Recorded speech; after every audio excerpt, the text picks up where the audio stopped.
بسم الله نحمده ونستعينه ونؤمن به ونتوكل عليه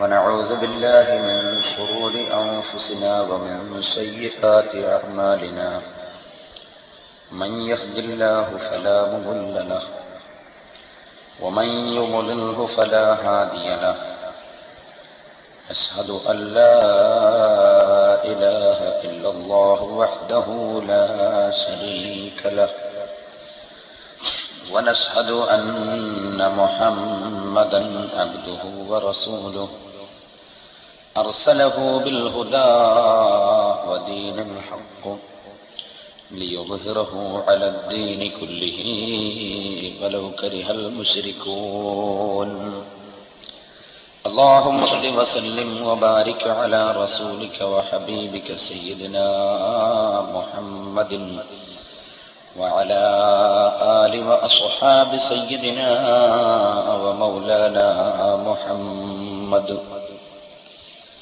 وعلى جميع الأنبياء والمرسلين وآلهم وصحبهم وملائكتك الكرام أجمعين.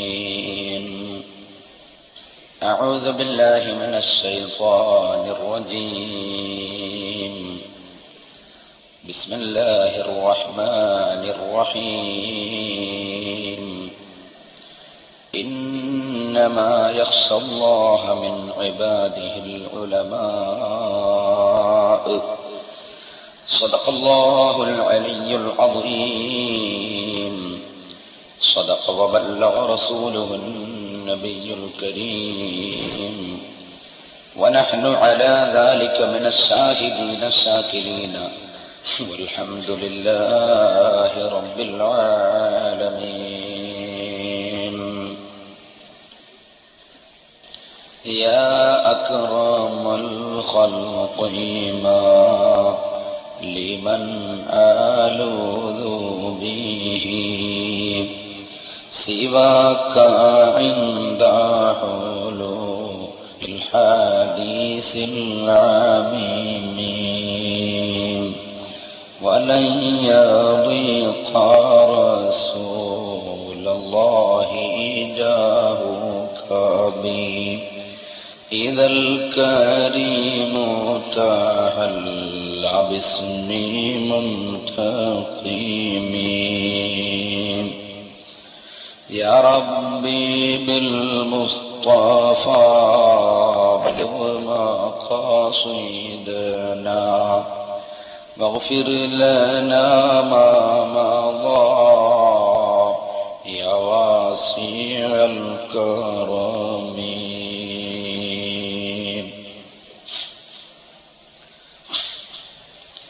വന്ദരായ സാദാത്തുക്കളെ, ഉസ്താദുമാരെ, മാന്യ സഹോദരി സഹോദരന്മാരെ, സുഹൃത്തുക്കളെ, അല്ലാഹുവിന്റെ മഹത്തായ അനുഗ്രഹം കൊണ്ട്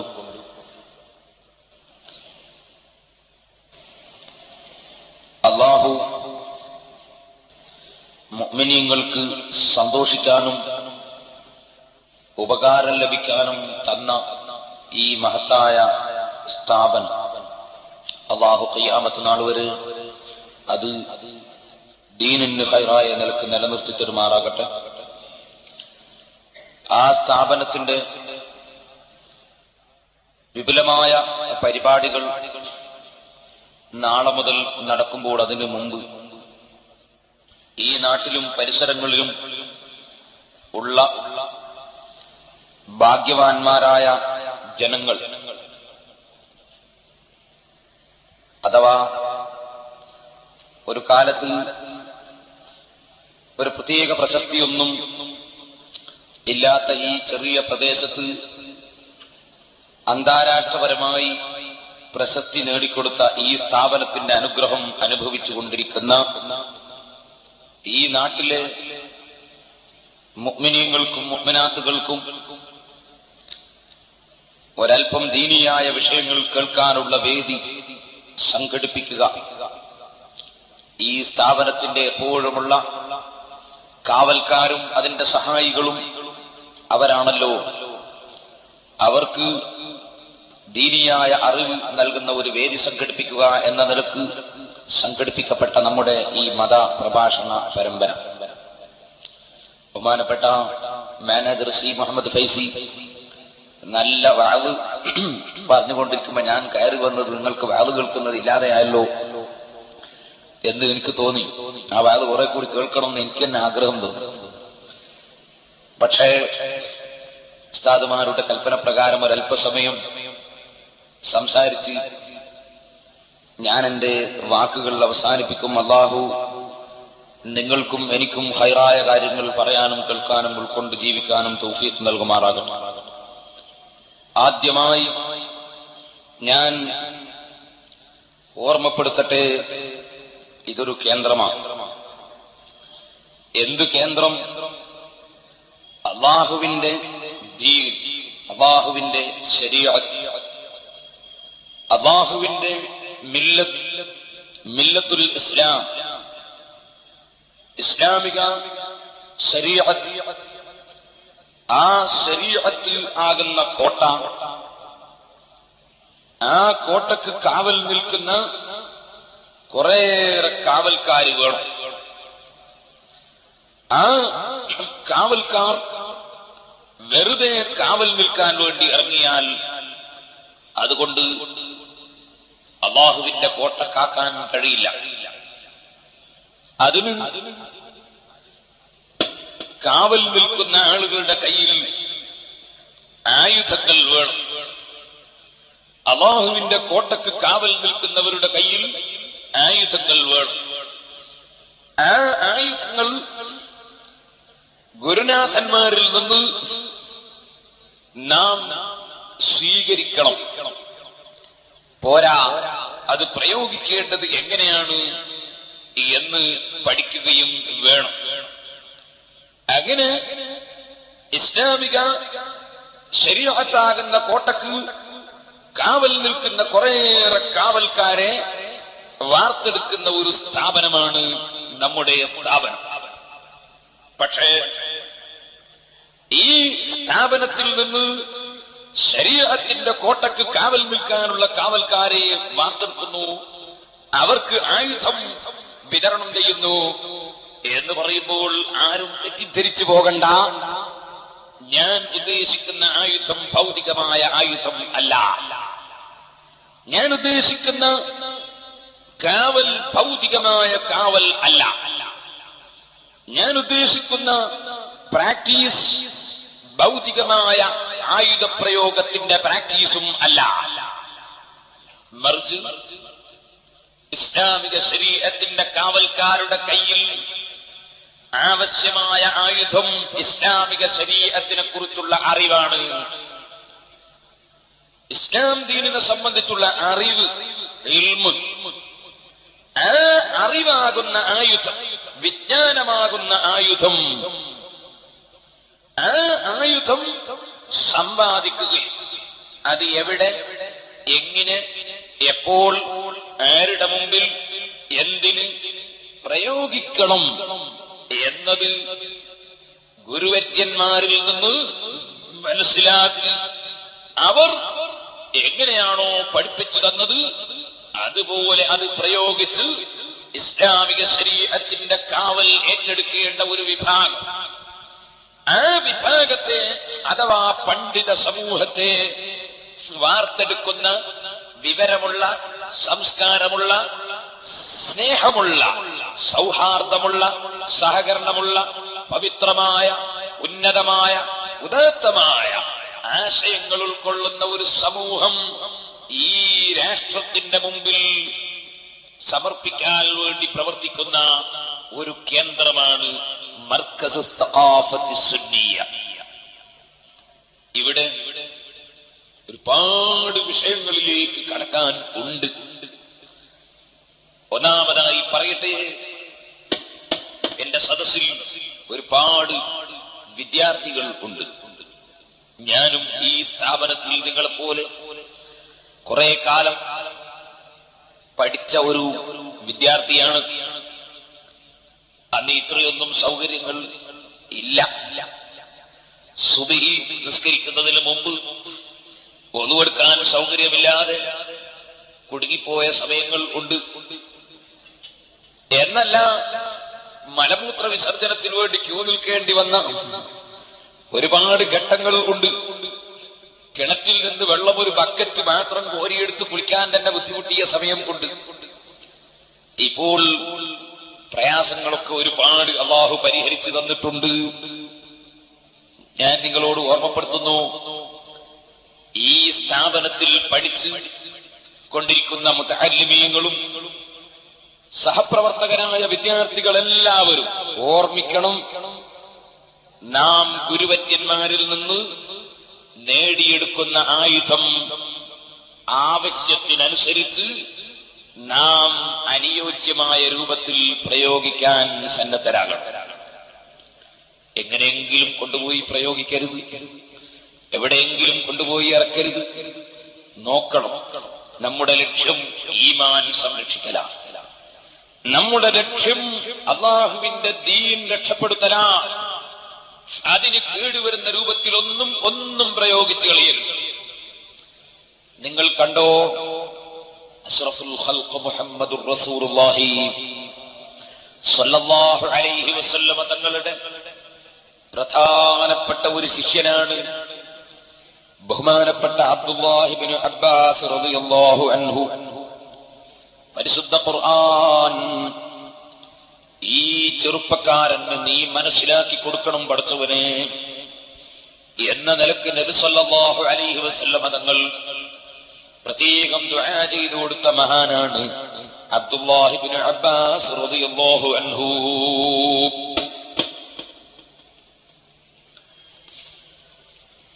ഞാനിവിടെ വന്നപ്പോൾ എനിക്കൊരു നോട്ടീസ് കിട്ടി. എടുത്തെന്നാൽ എന്തെങ്കിലും കിട്ടും, ഇവിടെ നേരം കിട്ടി. അതിൽ പറയുന്നത്, കാര്യമായിട്ട് പറയുന്നത്, ഉറുക്ക്, ഏലസ്, പിഞ്ഞാണമെഴുത്ത് ഒക്കെ പൗരോഹിത്യത്തിന്റെ ദുർവൃത്തി, തട്ടിപ്പ്, വെട്ടിപ്പ് എന്നാണ്. എന്നാൽ സഹോദരന്മാര്, ഇത് എഴുതിയതും കുറച്ച് കുട്ടികളാണ്, പാവം കുട്ടികൾ. ഈ കുട്ടികൾക്കറിയില്ല അവരുടെ ഏറ്റവും വലിയ ടോപ്പ് നേതാവ് ഇബ്നു തൈമിയ്യ ആണ്. അദ്ദേഹത്തിന്റെ ഫതാവയിലും അദ്ദേഹത്തിന്റെ അദ്ദലീൽ വൽ ബുർഹാൻ എന്ന ഗ്രന്ഥത്തിലും അൽ ഖവൽ ഖഫി എന്ന ഗ്രന്ഥത്തിലും അങ്ങനെ നിരവധി ഗ്രന്ഥങ്ങളിൽ അദ്ദേഹം എഴുതി വെച്ചിട്ടുണ്ട്. ബഹുമാനപ്പെട്ട അബ്ദുല്ലാഹി ഇബ്നു അബ്ബാസ് റളിയല്ലാഹു അൻഹു നബി സല്ലല്ലാഹു അലൈഹി വസല്ലമ തങ്ങളിൽ നിന്ന് നേരിട്ട് ഖുർആൻ പഠിച്ച മഹാൻ, ഖുർആൻ വ്യാഖ്യാതാക്കളുടെ നേതാവ്, റഈസുൽ മുഫസ്സിരീൻ അബ്ദുല്ലാഹി ഇബ്നു അബ്ബാസ് റളിയല്ലാഹു അൻഹു പ്രസവ വേദന കിട്ടുന്ന സ്ത്രീകൾക്ക് പരിശുദ്ധ ഖുർആനിലുള്ള ആയത്ത് വിജ്ഞാനത്തിൽ എഴുതിയിട്ട് അത് വെള്ളം കൊണ്ട് മയച്ചിട്ട് കുടിക്കാൻ കൊടുത്തതായും അങ്ങനെ കുടിക്കാൻ കൊടുക്കുന്നത് നല്ലതാണെന്നും ഈ ഇബ്നു തൈമിയ്യ അദ്ദേഹത്തിന്റെ അസംഖ്യം ഗ്രന്ഥങ്ങളിൽ എഴുതി വെച്ചിട്ടുണ്ട്. പക്ഷേ ഈ നോട്ടീസ് ആരോ എഴുതി കൊടുത്തപ്പോ പ്രസിദ്ധീകരിക്കുന്ന കുട്ടികൾ വിവരം അറിയില്ല. ഇരിക്കട്ടെ, ഞാൻ പറഞ്ഞു വരുന്നത് ആ മഹാനായ അബ്ദുല്ലാഹി ഇബ്നു അബ്ബാസ് റളിയല്ലാഹു അൻഹു മഹാനവറുകളുടെ സമീപത്ത് ഒരു ദിവസം ഒരാൾ വന്നിട്ട് സംശയം ചോദിച്ചു. എന്താണ് സംശയം? ഇമാം നബവി റളിയല്ലാഹു അൻഹു തശറഹുൽ മുഹദ്ദബിൽ തുടക്കത്തിൽ തന്നെ പറഞ്ഞു. എന്താണ് സംശയം? ഒരു നിരപരാധിയായ ഒരു മുഅ്മിനായ മനുഷ്യനെ കൊന്നാൽ അവന് തൗബയുണ്ടോ? അവൻ തൗബ ചെയ്താൽ അല്ലാഹു സ്വീകരിക്കുമോ? അബ്ദുല്ലാഹി ഇബ്നു അബ്ബാസ് റളിയല്ലാഹു അൻഹു പറഞ്ഞു, ആയുധം എങ്ങനെ, എവിടെ, എപ്പോൾ പ്രയോഗിക്കണം എന്നത് ചിന്തിക്കാനാണ് ഞാൻ പറയുന്നത്. ആയുധം എന്ന് പറഞ്ഞാൽ പീരങ്കിയല്ല, ബോംബല്ല, തോക്കല്ല, വാളല്ല, ദീനിയായ അറിവ്, ഇൽമ്. ആ ഇൽമ് എവിടെ, എങ്ങനെ, എപ്പോൾ പ്രയോഗിക്കണം അത് നാം പഠിച്ചിരിക്കണം, മനസ്സിലാക്കിയിരിക്കണം. സഹോദരന്മാരെ, അബ്ദുല്ലാഹി ഇബ്നു അബ്ബാസ് റളിയല്ലാഹു അൻഹു ോട് വന്നു ചോദിക്കുന്നത്, ഒരു മുഅ്മിനായ മനുഷ്യനെ, നിരപരാധിയായ മനുഷ്യനെ കൊന്നാൽ അവന് തൗബയുണ്ടോ? എന്റെ മുസ്ലിം സഹോദരിമാരെ, ഇത് ഞാൻ പറയുന്നത് വിദ്യാർത്ഥികൾക്ക് വേണ്ടിയാണെങ്കിലും ഇടയ്ക്ക് നിങ്ങളോടൊരു കാര്യം പറയട്ടെ. ഒരു മുസ്ലിമായ, ഒരു മുഅ്മിനായ മനുഷ്യന്റെ ശരീരത്തെ കൊന്നുകളയുക എന്ന് പറയുന്നത് അത് വളരെ കഠിനമായ തെറ്റാണ്, വളരെ ശക്തിയായ തെറ്റാണ്. മരിക്കുന്ന സമയത്ത് തന്നെ ഒരാൾ മരിക്കുന്നത് ഏറ്റവും വലിയ സബഉൽ മൂബിഖാത്തിൽപ്പെട്ട ഏറ്റവും വലിയ ഒരു തെറ്റും ചെയ്തിട്ട് ആയിപ്പോയാൽ അവരേറ്റവും നഷ്ടപ്പെട്ടവരല്ലയോ? ഇതെന്തിനാണ് സ്ത്രീകളോട് പറയുന്നത്? സ്ത്രീകൾ ഒരു പുരുഷനെ ഇങ്ങോട്ട് കൊന്നതായി റിപ്പോർട്ട് കൂടുതൽ വരാറില്ലല്ലോ. ഈ അടുത്ത് ഏതോ ഒരു പെണ്ണൊരു ഡോക്ടറായ പെണ്ണ് കുറച്ച് നുറുക്കി കഷ്ണമാക്കി ബാഗിലാക്കിയതല്ലാതെ ഈ അടുത്ത കാലത്തങ്ങനെ കൂടുതൽ സ്ത്രീകൾ കൊന്നത് കേൾക്കാറില്ലല്ലോ എന്ന് ചിലപ്പോൾ തോന്നും. പക്ഷേ ഉമ്മമാരെ, നിങ്ങൾ ശ്രദ്ധിക്കണം. മനസ്സിന് എന്തെങ്കിലും ചെറിയ പ്രശ്നങ്ങളും പ്രയാസങ്ങളും ഉണ്ടാകുമ്പോൾ സ്വന്തം ശരീരത്തെ കൊന്നുകളയുന്ന, ആത്മഹത്യ ചെയ്ത് മരിക്കുന്ന വിഷയത്തിൽ കൂടുതലും കാണുന്നത് സ്ത്രീകളെയാണ്. സ്വന്തമായി ഒരാൾ മരിക്കുന്നത് തന്നെ ഏറ്റവും വലിയ തെറ്റ് ചെയ്തുകൊണ്ടാണെങ്കിൽ അവരെ പോലെ നഷ്ടപ്പെട്ടവര് വേറെയുണ്ടോ? ഖബറിന്റെ ഉള്ളിൽ ചെല്ലുമ്പോഴേക്ക് നിനക്ക് കിടക്ക വിരിച്ചു തന്നിട്ടുണ്ടോ? ഭൂമി ലോകത്ത് ഭർത്താവുമായി നിനക്ക് സ്വരച്ചേർച്ചക്കുറവ് വന്നുപോയാൽ, അല്ലെങ്കിൽ മകൻ നീ വിചാരിച്ചതുപോലെ ചെയ്തില്ലെങ്കിൽ, അല്ലെങ്കിൽ നിനക്കെന്തെങ്കിലും സാമ്പത്തിക വിഷമം വന്നാൽ, അല്ലെങ്കിൽ നിന്നെ ആരെങ്കിലും പരിഹസിച്ചു കളഞ്ഞാൽ, ഏത് കാര്യത്തിന്റെ പേരിലാണെങ്കിലും ശരി, ഒരിക്കലും എന്റെ ശരീരത്തെ ഞാൻ നശിപ്പിക്കുന്നുവെന്ന് എന്റെ ഉമ്മമാരെ നിങ്ങൾ ചിന്തിച്ചു പോകരുത് കേട്ടോ. സ്വന്തം ശരീരത്തെ കൊന്നുകൊണ്ടൊരു മനുഷ്യൻ മരിക്കുന്നുവെങ്കിലോ, ഇമാം ബുഖാരിയും മറ്റും റിപ്പോർട്ട് ചെയ്ത ഹദീസിൽ നബി സല്ലല്ലാഹു അലൈഹി വസല്ലം പഠിപ്പിച്ചിട്ടുണ്ട്, എന്തൊരു കാരണം കൊണ്ടാണോ ഒരാൾ ആത്മഹത്യ ചെയ്ത് മരിക്കുന്നത്, അതേ കാരണം വെച്ചുകൊണ്ട് അദ്ദേഹത്തെ നരകത്തിൽ ആവർത്തിച്ച് ശിക്ഷിക്കുന്നതാണ്. കത്തി കൊണ്ട് കുത്തിയിട്ട് മരിച്ചാൽ അവന് നരകത്തിൽ വെച്ച് കത്തി കൊണ്ട് അവന്റെ ശരീരത്തെ കുത്തല് തന്നെയാണ് ജോലി. അതേ സമയത്ത് വേറെ ഏതെങ്കിലും നിലക്ക് ഒരാൾ മരിച്ചാൽ അതേ നിലക്ക് തന്നെ നരകത്തിൽ വെച്ച് ശിക്ഷിക്കപ്പെടലാണ് അവന്റെ ശിക്ഷ. ആവർത്തിച്ച് ശിക്ഷിക്കപ്പെടുമെന്ന താക്കീത് നബി സല്ലല്ലാഹു അലൈഹി വസല്ലമ നൽകിയിട്ടുണ്ട്.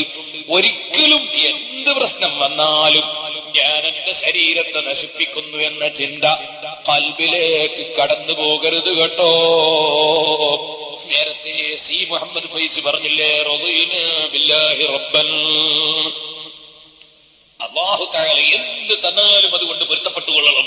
അതിന്റെ അപ്പുറം ഞാൻ എന്റെ ശരീരത്തെ നശിപ്പിക്കുന്നു എന്നോ അല്ലെങ്കിൽ ഞാൻ എന്നത് ചെയ്യുന്നുവെന്നോ ചിന്തിക്കാനേ പാടില്ല. അതൊരു സൂചനക്ക് വേണ്ടി പറയുന്നു. ഒരുപാട് മുസ്ലിം സ്ത്രീകൾ ആത്മഹത്യ ചെയ്ത് മരിച്ചതായി പലപ്പോഴും റിപ്പോർട്ട് കാണുന്നത് കൊണ്ട് ഒരു സൂചനക്ക് വേണ്ടി മാത്രം പറഞ്ഞതാണ് സഹോദരന്മാരെ. ഞാൻ എന്റെ സ്നേഹിതന്മാരോട് പറയട്ടെ, അബ്ദുല്ലാഹി ഇബ്നു അബ്ബാസ് റളിയല്ലാഹു അൻഹുവിനോട് വന്ന് പറയുന്നു, ഒരാൾ ഒരു മുഅ്മിനായ മനുഷ്യനെ അകാരണമായി കൊന്നുകഴിഞ്ഞാൽ, നിരപരാധിയെ കൊന്നുകഴിഞ്ഞാൽ അവന് തൗബയുണ്ടോ? കാരണത്തിന് വേണ്ടി ഒരാളെ കൊല്ലാം, പക്ഷെ ഇന്ത്യ രാജ്യത്ത് കൊല്ലാൻ പാടില്ല. കാരണത്തിന് വേണ്ടി കൊല്ലാം എന്ന് പറഞ്ഞത് എന്താണ്? നിങ്ങൾക്കറിയില്ലേ, ഒരു കുട്ടി വളർന്നു വരുമ്പോ 7ാമത്തെ വയസ്സിൽ കുട്ടി കൂടി നിസ്കരിക്കാൻ കൽപ്പിക്കണം, 10ാമത്തെ വയസ്സിൽ നിസ്കരിക്കുന്നില്ലെങ്കിൽ അടിച്ചിട്ട് നിസ്കരിപ്പിക്കണം, 15 വയസ്സായിട്ട് നിസ്കരിക്കുന്നില്ലെങ്കിൽ കൊന്നുകളയണം എന്നാണ് ഇസ്ലാമിന്റെ നിയമം. പ്രായപൂർത്തിയായിട്ടും ഒരു കുട്ടി നിസ്കരിക്കുന്നില്ല, ഇപ്പം കുട്ടിയല്ലല്ലോ, എന്നാൽ കൊന്നുകളയണം എന്നാണ് ഇസ്ലാമിന്റെ നിയമം. പക്ഷേ ഇന്ത്യ രാജ്യത്ത് നമുക്ക് കൊല്ലാൻ പാടില്ല. പിന്നെങ്ങനെ? ഇസ്ലാമിന്റെ നിയമം സാഹചര്യത്തിനും നാട്ടിനും വീട്ടിനൊക്കെ ഒത്തുമാറും. അല്ല മൊയ്യാരെ, എല്ലാ സ്ഥലത്തും ഒരുപോലെയല്ല നിയമം. അല്ല, പഠിച്ചിക്കണം. ഇസ്ലാമിന്റെ നിയമം എല്ലാ സ്ഥലത്തും ഒരുപോലെയല്ല. എല്ലാ സമയത്തും ഒരുപോലെയല്ല, എല്ലാ ഘട്ടത്തിലും ഒരുപോലെയല്ല, എല്ലാവർക്കും ഒരുപോലെയല്ല. അത് പഠിച്ചിട്ടാത്തതുകൊണ്ടാണ് പലരും വെച്ചു വന്നത്. എന്ത് കൊല്ലണം? പ്രായം പൂർത്തിയായിട്ട് നിസ്കരിക്കാത്ത മുസ്ലിമിനെ കൊന്നുകളയണം, മാപ്പിളെ കൊന്നുകളയണം, ഹിന്ദുവിനെ കൊല്ലരുത്. അത് നിസ്കരിക്കുന്നില്ലെങ്കിൽ അതിന്റെ പേരിൽ കൊല്ലണ്ട. മുസ്ലിമാണെ കൊല്ലണം. പക്ഷേ എങ്ങനെ കൊല്ലണം? നമ്മൾ വേഗം ഒരു കമ്മിറ്റുണ്ടാക്കി സെക്രട്ടറിനെ ഏൽപ്പിക്കുക കൊല്ലാൻ, അല്ലെങ്കിൽ ഖജാൻജിനെ ഏൽപ്പിക്കുക പറ്റുമോ? പറ്റൂല.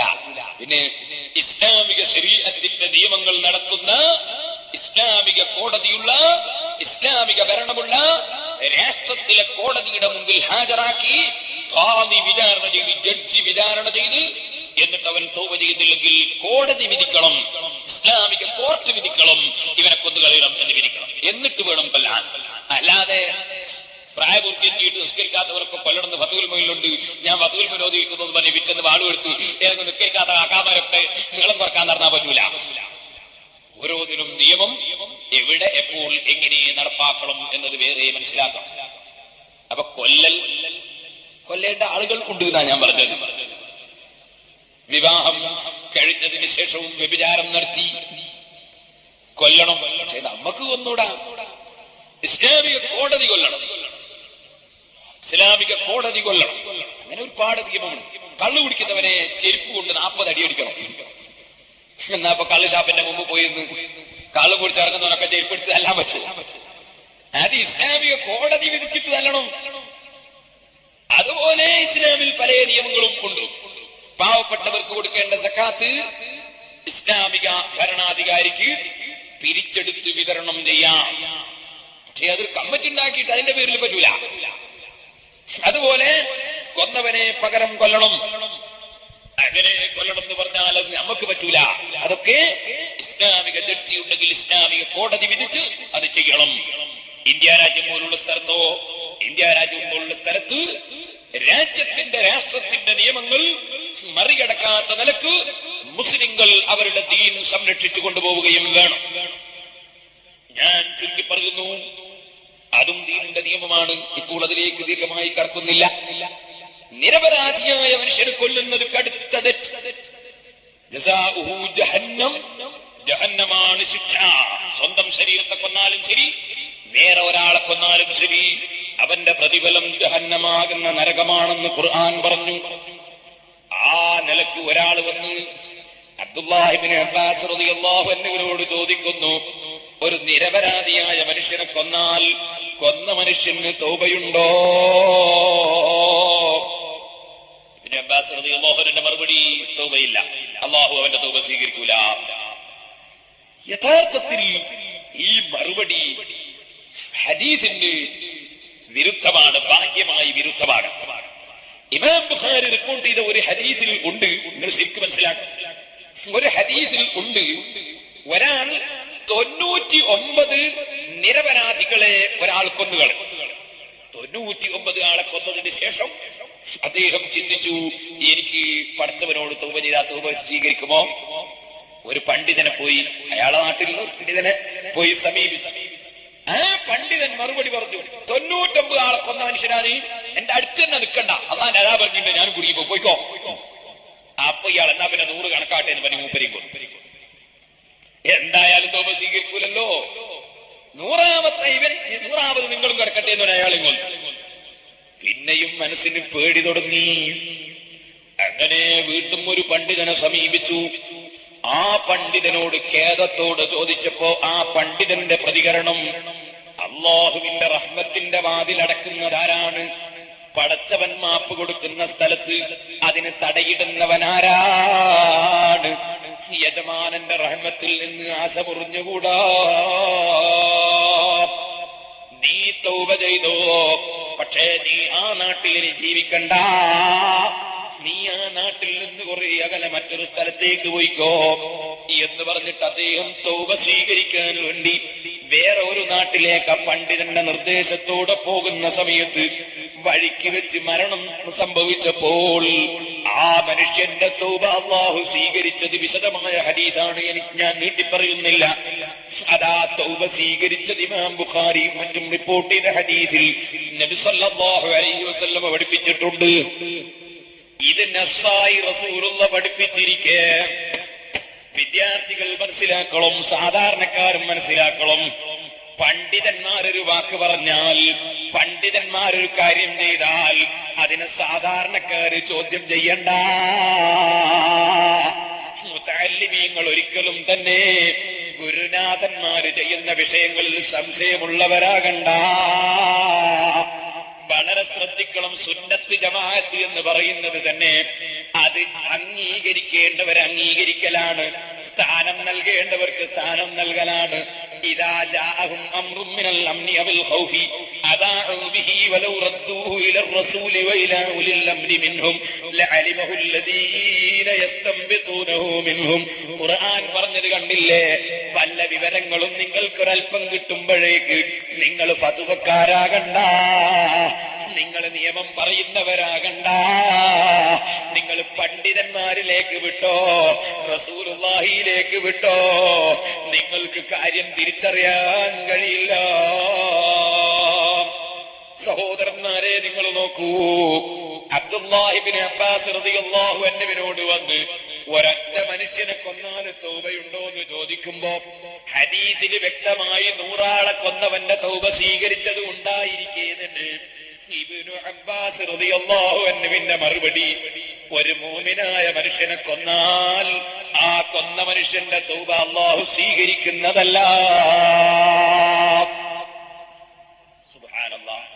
റസൂൽ സല്ലല്ലാഹു അലൈഹി വസല്ലം തങ്ങളുടെ ഏറ്റവും പ്രധാനപ്പെട്ട ശിഷ്യന്മാരിൽ ഒരാൾ, ഖുർആൻ വ്യാഖ്യാതാക്കളുടെ നേതാവ്, എന്താണ് ഹദീസിൽ വന്നതിനെതിരെ പറഞ്ഞത്?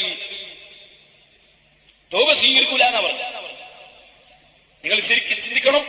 ഇമാം നബവി റഹിമഹുല്ലാഹ് ശറഹുൽ മുഹദ്ദബിന്റെ തുടക്കത്തിൽ ഇത് പറയുന്നുണ്ട്. ഈ ഫത്വ കൊടുക്കുമ്പോഴേക്ക് ഇബ്നു അബ്ബാസ് ഒക്കെ ഇപ്പൊ പുതിയയിലേക്ക് മാറിപ്പോയി. മൂപ്പർക്കെല്ലാം എന്തെല്ലോ പറ്റിയിട്ടുണ്ട്, പണ്ടത്തെ ആളൊന്നല്ല ഇപ്പോ എന്നൊന്നും ചിന്തിക്കാൻ നിവൃത്തിയില്ല.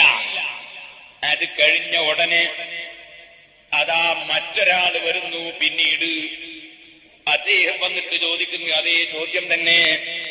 എന്താണ് ചോദ്യം? ഇബ്നു അബ്ബാസ്, ഒരു മനുഷ്യനെ, നിരപരാധിയായ മനുഷ്യനെ കൊന്ന മനുഷ്യന് തൗബയുണ്ടോ? ഇബ്നു അബ്ബാസ് റളിയല്ലാഹു അൻഹു മറുപടി, അല്ലാഹുവിലേക്ക് ഖേദിച്ച് മടങ്ങിയാൽ അല്ലാഹുവിന്റെ തൗബയുടെ വാതിൽ അടക്കാൻ അധികാരമാർക്കാണോ? അല്ലാഹുവിലേക്ക് ഖേദിച്ച് മടങ്ങിയാൽ തൗബ ഉണ്ട്, ഭയപ്പെടേണ്ടതില്ല, ആശ മുറിയേണ്ടതില്ല. എത്തിപ്പോയി അവരെല്ലാം പോകുന്നവിടെ ലോകത്തിന്റെ നേതാവായ അസ്റഫുൽ ഖൽഖ് ത്വാഹ മുഹമ്മദുർ റസൂലുള്ളാഹി, ആ റസൂലുള്ളാഹി സ്വല്ലല്ലാഹു അലൈഹി വസല്ലമ ആസിയ ബീവിയെ കല്യാണം കഴിക്കാൻ പോകുന്നു, മറിയം ബീവിയെ കല്യാണം കഴിക്കാൻ പോകുന്നു.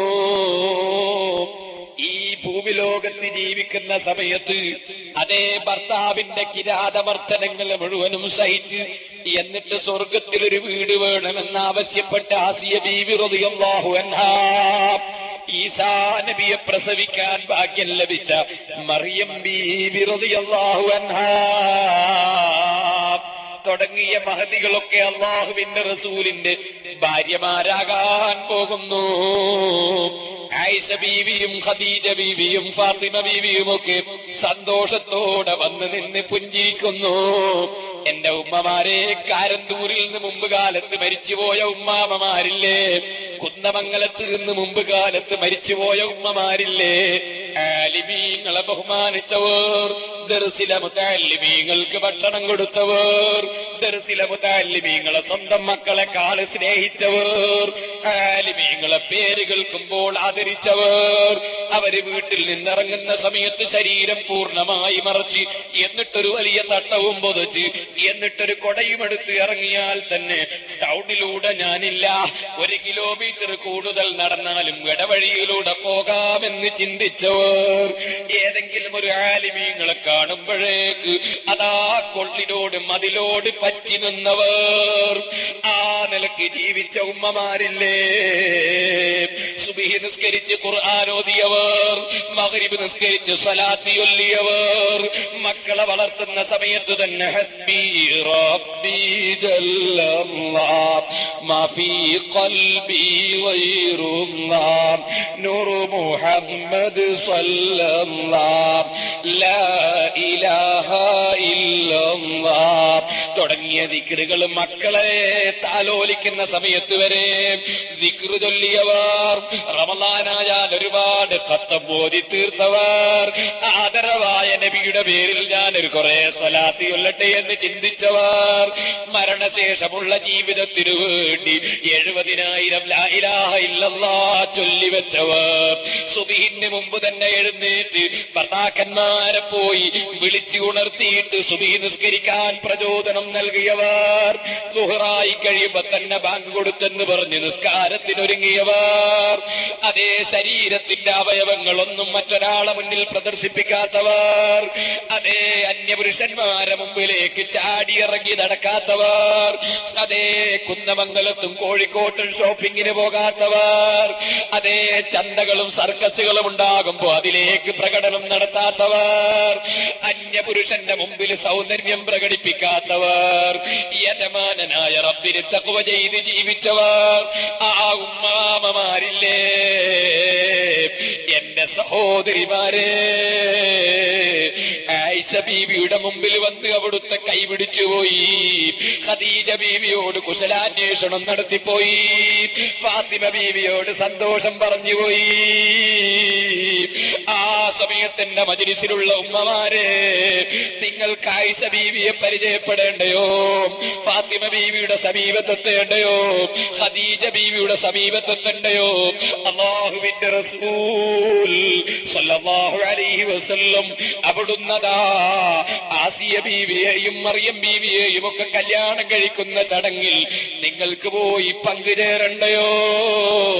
എങ്കിൽ എന്റെ ഉമ്മമാരെ, വലിച്ചെറിഞ്ഞോ, പരിഷ്കാരം വലിച്ചെറിഞ്ഞോ, നിങ്ങളുടെ എല്ലാ പരിഷ്കാരവും വലിച്ചെറിഞ്ഞോ.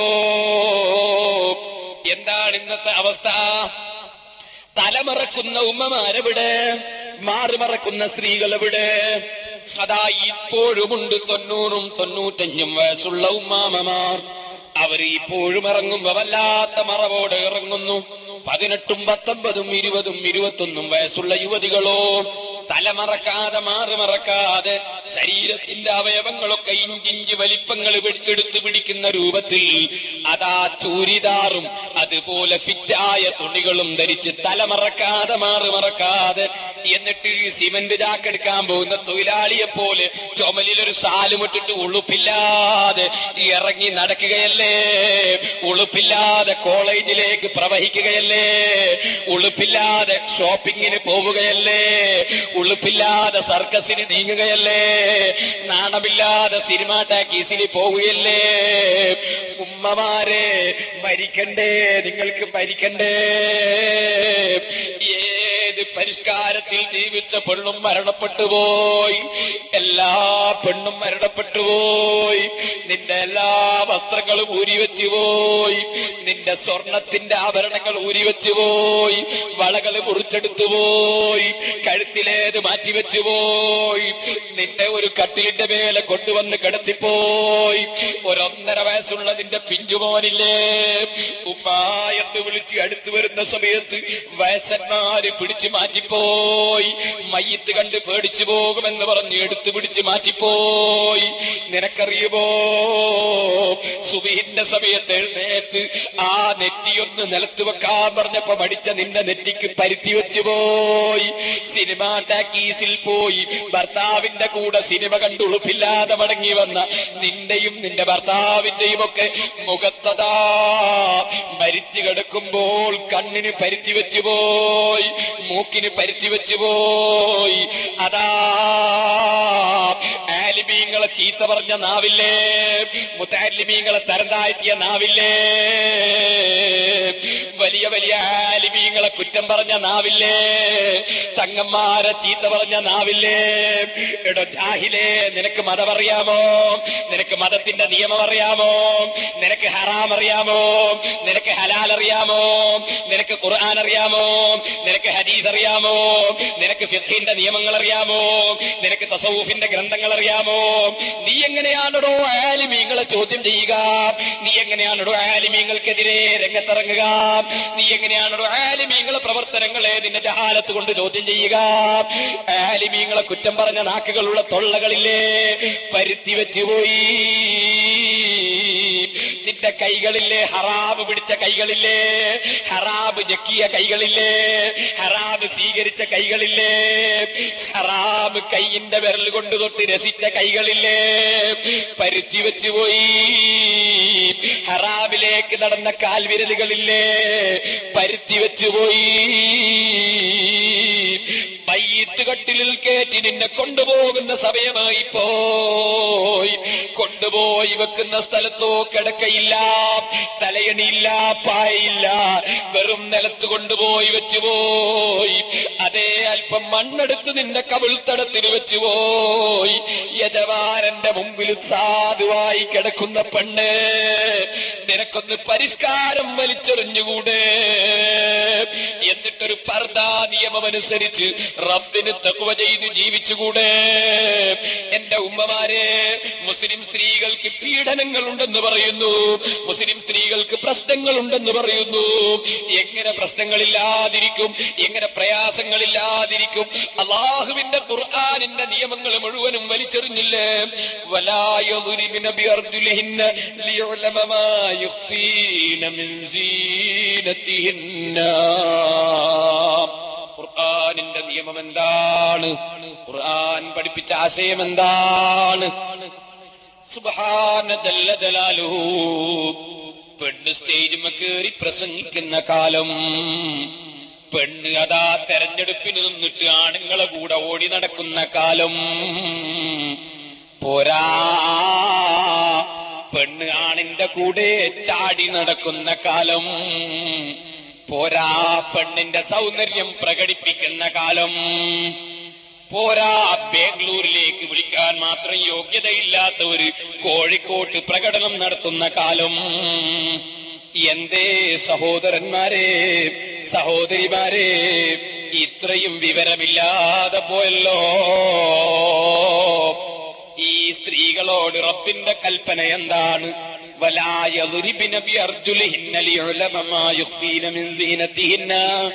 പെണ്ണിന്റെ ഭംഗി പ്രകടമാകുന്ന വിധം, പെണ്ണിന്റെ ഭംഗിയിലേക്ക് ഒരാൾ തിരിഞ്ഞു നോക്കാൻ കാരണമാകുന്ന വിധം, പെണ്ണിന്റെ കാലെടുത്ത് വെച്ച് പോലും ശബ്ദമുണ്ടാക്കി ജനങ്ങളെ തിരിഞ്ഞു നോക്കിക്കാൻ പാടില്ലെന്ന് പരിശുദ്ധ ഖുർആൻ പറയുമ്പോൾ, ഖുർആനിന്റെ ആശയങ്ങളൊക്കെയും ഒരു ഭാഗത്ത് വലിച്ചെറിഞ്ഞ് തോന്നിവാസം ജീവിക്കുന്ന ചുറ്റുപാട് വന്നാൽ അല്ലാഹു അവന്റെ ദീനില് മുസീബത്തിറക്കില്ലേ? മുസ്ലിമീങ്ങൾക്ക് മുസീബത്തിറക്കില്ലേ? ഞാനത് വിവരിക്കുന്നില്ല, ഒരു സൂചനക്ക് പറഞ്ഞതാണ്. ആ വന്ന 12 ആളെ കൂട്ടത്തിൽ തലമറക്കാതെ നടക്കുന്ന സ്ത്രീകൾ അവരെ ഭാര്യമാരില്ല, അവരുടെ പെങ്ങന്മാരില്ല, അവരുടെ ഉമ്മമാരില്ല. എന്റെ സദസ്സിലുള്ള ചെറുപ്പക്കാരെ, നിങ്ങളോട് ചോദിക്കുന്നു, നിങ്ങൾ മാപ്പിളമാരല്ലേ? നിങ്ങൾ മുസ്ലിമീങ്ങളല്ലേ? നിങ്ങൾക്ക് മുസ്ലിമായതിൽ അഭിമാനമുണ്ടോ? ഉണ്ടെങ്കിൽ ഇന്ന് വാളും കേട്ട് തിരിച്ചു പോയിട്ട് ഒരു പ്രതിജ്ഞ എടുക്കാമോ? എന്റെ ഭാര്യയ്ക്ക് ഞാൻ പർദ്ദ വാങ്ങിച്ചു കൊടുക്കും. എന്റെ ഭാര്യയെയും കൂട്ടി എനിക്ക് മെഡിക്കൽ കോളേജിൽ പോകേണ്ടി വന്നാൽ പർദ്ദ ധരിച്ചുകൊണ്ടല്ലാതെ, തലമറച്ചുകൊണ്ടല്ലാതെ എന്റെ ഭാര്യയെ ഞാൻ കൂട്ടി ഡോക്ടറെ അടുത്ത് കൊണ്ടുപോവുകയില്ല എന്ന് പ്രതിജ്ഞ എടുക്കാൻ തയ്യാറുള്ള ചെറുപ്പക്കാരുണ്ടോ? അങ്ങനെയല്ലാതെ ഞാൻ എന്റെ വീട്ടിൽ നിന്ന് ഇറങ്ങുകയില്ലെന്ന് പ്രതിജ്ഞയെടുക്കാൻ തയ്യാറുള്ള ഉമ്മമാരുണ്ടോ? ഉണ്ടെങ്കിൽ സാധുവായ എന്റെ സദസ്സിൽ, ഈ മുത്തബറക്കായ സ്ഥാപനത്തിലുള്ള മജ്‌ലിസിൽ വന്ന നിങ്ങൾക്ക് റബ്ബിന്റെ റഹ്മത്തുണ്ട് കേട്ടോ, റബ്ബിന്റെ മഗ്ഫിറത്തുണ്ട് കേട്ടോ. ഇല്ലെങ്കിൽ വഅദിന് വന്നത് എന്തിനാണോ? വഅദ് പറയുന്നവന്റെ ശബ്ദം നോക്കാനാണോ? അല്ല തമാശ പറയുമ്പോ ചിരിക്കാനാണോ? അല്ല ഇതൊക്കെ ഒരു ഹോബിയായി നടത്താനാണോ? യജമാനനെ ഭയപ്പെട്ട് ജീവിക്കാൻ തയ്യാറില്ലെങ്കിലും, യജമാനന്റെ കൽപ്പനകൾ സ്വീകരിക്കാൻ തയ്യാറില്ലെങ്കിലും വഅദിന്റെ മജ്‌ലിസിലേക്ക് സാധുവായ ഞാൻ വന്നതെന്തിനാണ്? നിങ്ങൾ വന്നതെന്തിനാണ്? നെഞ്ഞത്ത് കൈവച്ചൊന്ന് ചിന്തിച്ചു മുഅ്മിനീങ്ങളെ, മുഅ്മിനാത്തുകളെ. ദീർഘമായി ഞാൻ ആ ഭാഗം വിവരിക്കുന്നില്ല. ഈ ഒരു കാര്യം മാത്രമല്ലല്ലോ, എന്തേ ഹറാമും ഹലാലും തമ്മിൽ വിവേചനമില്ലാത്തത്? അന്യപെണ്ണിന്റെ മുഖത്ത് നോക്കൽ ഹറാമല്ലേ? അന്യപെണ്ണിന്റെ കൈപിടിക്കൽ ഹറാമല്ലേ? അന്യന്റെ വീട്ടിലേക്ക് എത്തി നോക്കൽ ഹറാമല്ലേ? പോകട്ടെ, താടിയും മീശയും മുളക്കാത്ത ഭംഗിയുള്ള ആൺകുട്ടികളെ കൈപിടിച്ച് മുസാഫഹത്ത് ചെയ്യൽ ഹറാമല്ലേ? അവരുടെ കൂടെ ഒറ്റ റൂമിൽ കിടന്നുറങ്ങുന്നതും ഹറാമ് തന്നെയല്ലേ? താടിയും മീശയും മുളക്കാത്ത ഭംഗിയുള്ള ആൺകുട്ടികളെ കൈപിടിച്ച് മുസാഫഹത്ത് ചെയ്യൽ ഹറാമല്ലേ? അവരുടെ മുഖത്തേക്ക് വികാരത്തോടെ നോക്കുന്നത് ഹറാമല്ലേ? വികാരമില്ലെങ്കിലും ഹറാമാണെന്ന് ഇമാം നബവി റഹ്മത്തുള്ളാഹി അലൈഹി തങ്ങൾ അഭിപ്രായം പറഞ്ഞിട്ടില്ലേ? അവരൊക്കെ അഖ്താബുകളല്ലേ, ഔലിയാക്കളല്ലേ, സാലിഹീങ്ങളല്ലേ, റബ്ബിന്റെ റഹ്മത്ത് ലഭിച്ച മഹാന്മാരല്ലേ? അവരുടെ മാർഗങ്ങളൊക്കെയും അങ്ങ് കൈയൊഴിച്ചു, മഹാന്മാരുടെ സിദ്ധാന്തങ്ങളൊക്കെയും ഒരു ഭാഗത്ത് വലിച്ചെറിഞ്ഞ് തോന്നിവാസം ജീവിക്കുന്ന നമ്മുടെ പള്ളിക്ക് രക്ഷ കിട്ടുമോ? നമ്മുടെ സ്ഥാപനങ്ങൾക്ക് രക്ഷ കിട്ടുമോ? നമ്മുടെ ജീവിതത്തിൽ ഇസ്സത്ത് ലഭിക്കുമോ? പരിഹാരമെന്ത്? പരിഹാരം ബോംബ് നിർമ്മാണമല്ല, പരിഹാരം തോക്ക് നിർമ്മാണമല്ല. ഈമാനും തഖ്വയുമുണ്ടോ? യജമാനനായ റബ്ബിന്റെ സഹായം ഉണ്ട്. ഞാനതിപ്പോൾ വിശദമായി വിവരിക്കുന്നില്ല. എത്രയുണ്ട് സംഭവങ്ങൾ. അല്ലാഹുവിന്റെ ആരിഫീങ്ങൾ, ഔലിയാക്കൾ, സാലിഹീകൾ, അഖ്താബീകൾ, അവർക്കുണ്ടോ ഇവിടെ എന്തെങ്കിലും പ്രശ്നം? ഞാൻ പറഞ്ഞില്ലേ, 12 ആളുകൾ ഇവിടെ വന്നപ്പോ എന്തെങ്കിലും പ്രശ്നങ്ങൾ ഉണ്ടായോ? തവക്കുൽ, റബ്ബിന്റെ മേൽ തവക്കുൽ ചെയ്തോ? ഖുൽ ലൻ യുസീബനാ ഇല്ലാ മാ കതബല്ലാഹു ലനാ ഹുവ മൗലാനാ വഅലല്ലാഹി ഫല്യതവക്കലിൽ മുഅ്മിനൂൻ. ഏത് മനുഷ്യരും അല്ലാഹു തആല തീരുമാനിച്ചതല്ലാതെ ഇവിടെ നടക്കുകയില്ലെന്ന് വിശ്വസിച്ചോ? അല്ലാഹു മാത്രമാണ് സംരക്ഷകൻ, വേറെ ഇവിടെ സംരക്ഷകരില്ല. അല്ലാഹു മാത്രമാണ് സംരക്ഷകൻ. അല്ലാഹുവല്ലാത്ത സംരക്ഷകനില്ല. ആ റബ്ബ് സുബ്ഹാനഹു വ തആലയുടെ സംരക്ഷണം ലഭിക്കണോ? റബ്ബിന്റെ കൽപ്പനയനുസരിച്ച് നീങ്ങിക്കോ. സഹോദരന്മാര്, ഞാൻ നിങ്ങളോട് പറയട്ടെ, അർഹമുർ റഹീമീനായ റബ്ബ്, നിങ്ങൾ കണ്ടില്ല, അബാബീൽ എന്ന പക്ഷിയെ അയച്ചിട്ട് കഅബത്തിനെ രക്ഷിച്ചില്ലേ? അബാബീൽ പക്ഷിക്ക് ഇന്ന് വല്ല ഞെരുക്കവുമുണ്ടോ? ബാബരി മസ്ജിദ് പൊളിക്കുമ്പോ അബാബീൽ പക്ഷിക്ക് ഞെരുക്കമുണ്ടോ? അല്ലാഹുവിന് കഴിവ് കേടുണ്ടോ? ഉണ്ടെന്ന് വിശ്വസിച്ചാൽ നമ്മൾ മുസ്ലിമാണോ? അല്ലല്ലോ. പിന്നെന്തേ കാരണം? നിങ്ങളും ഞാനും ചിന്തിച്ചു വെച്ചോ ചെറുപ്പക്കാരെ? ഇപ്പോഴുണ്ടല്ലോ ഒരു സംഘടന. എന്തേ?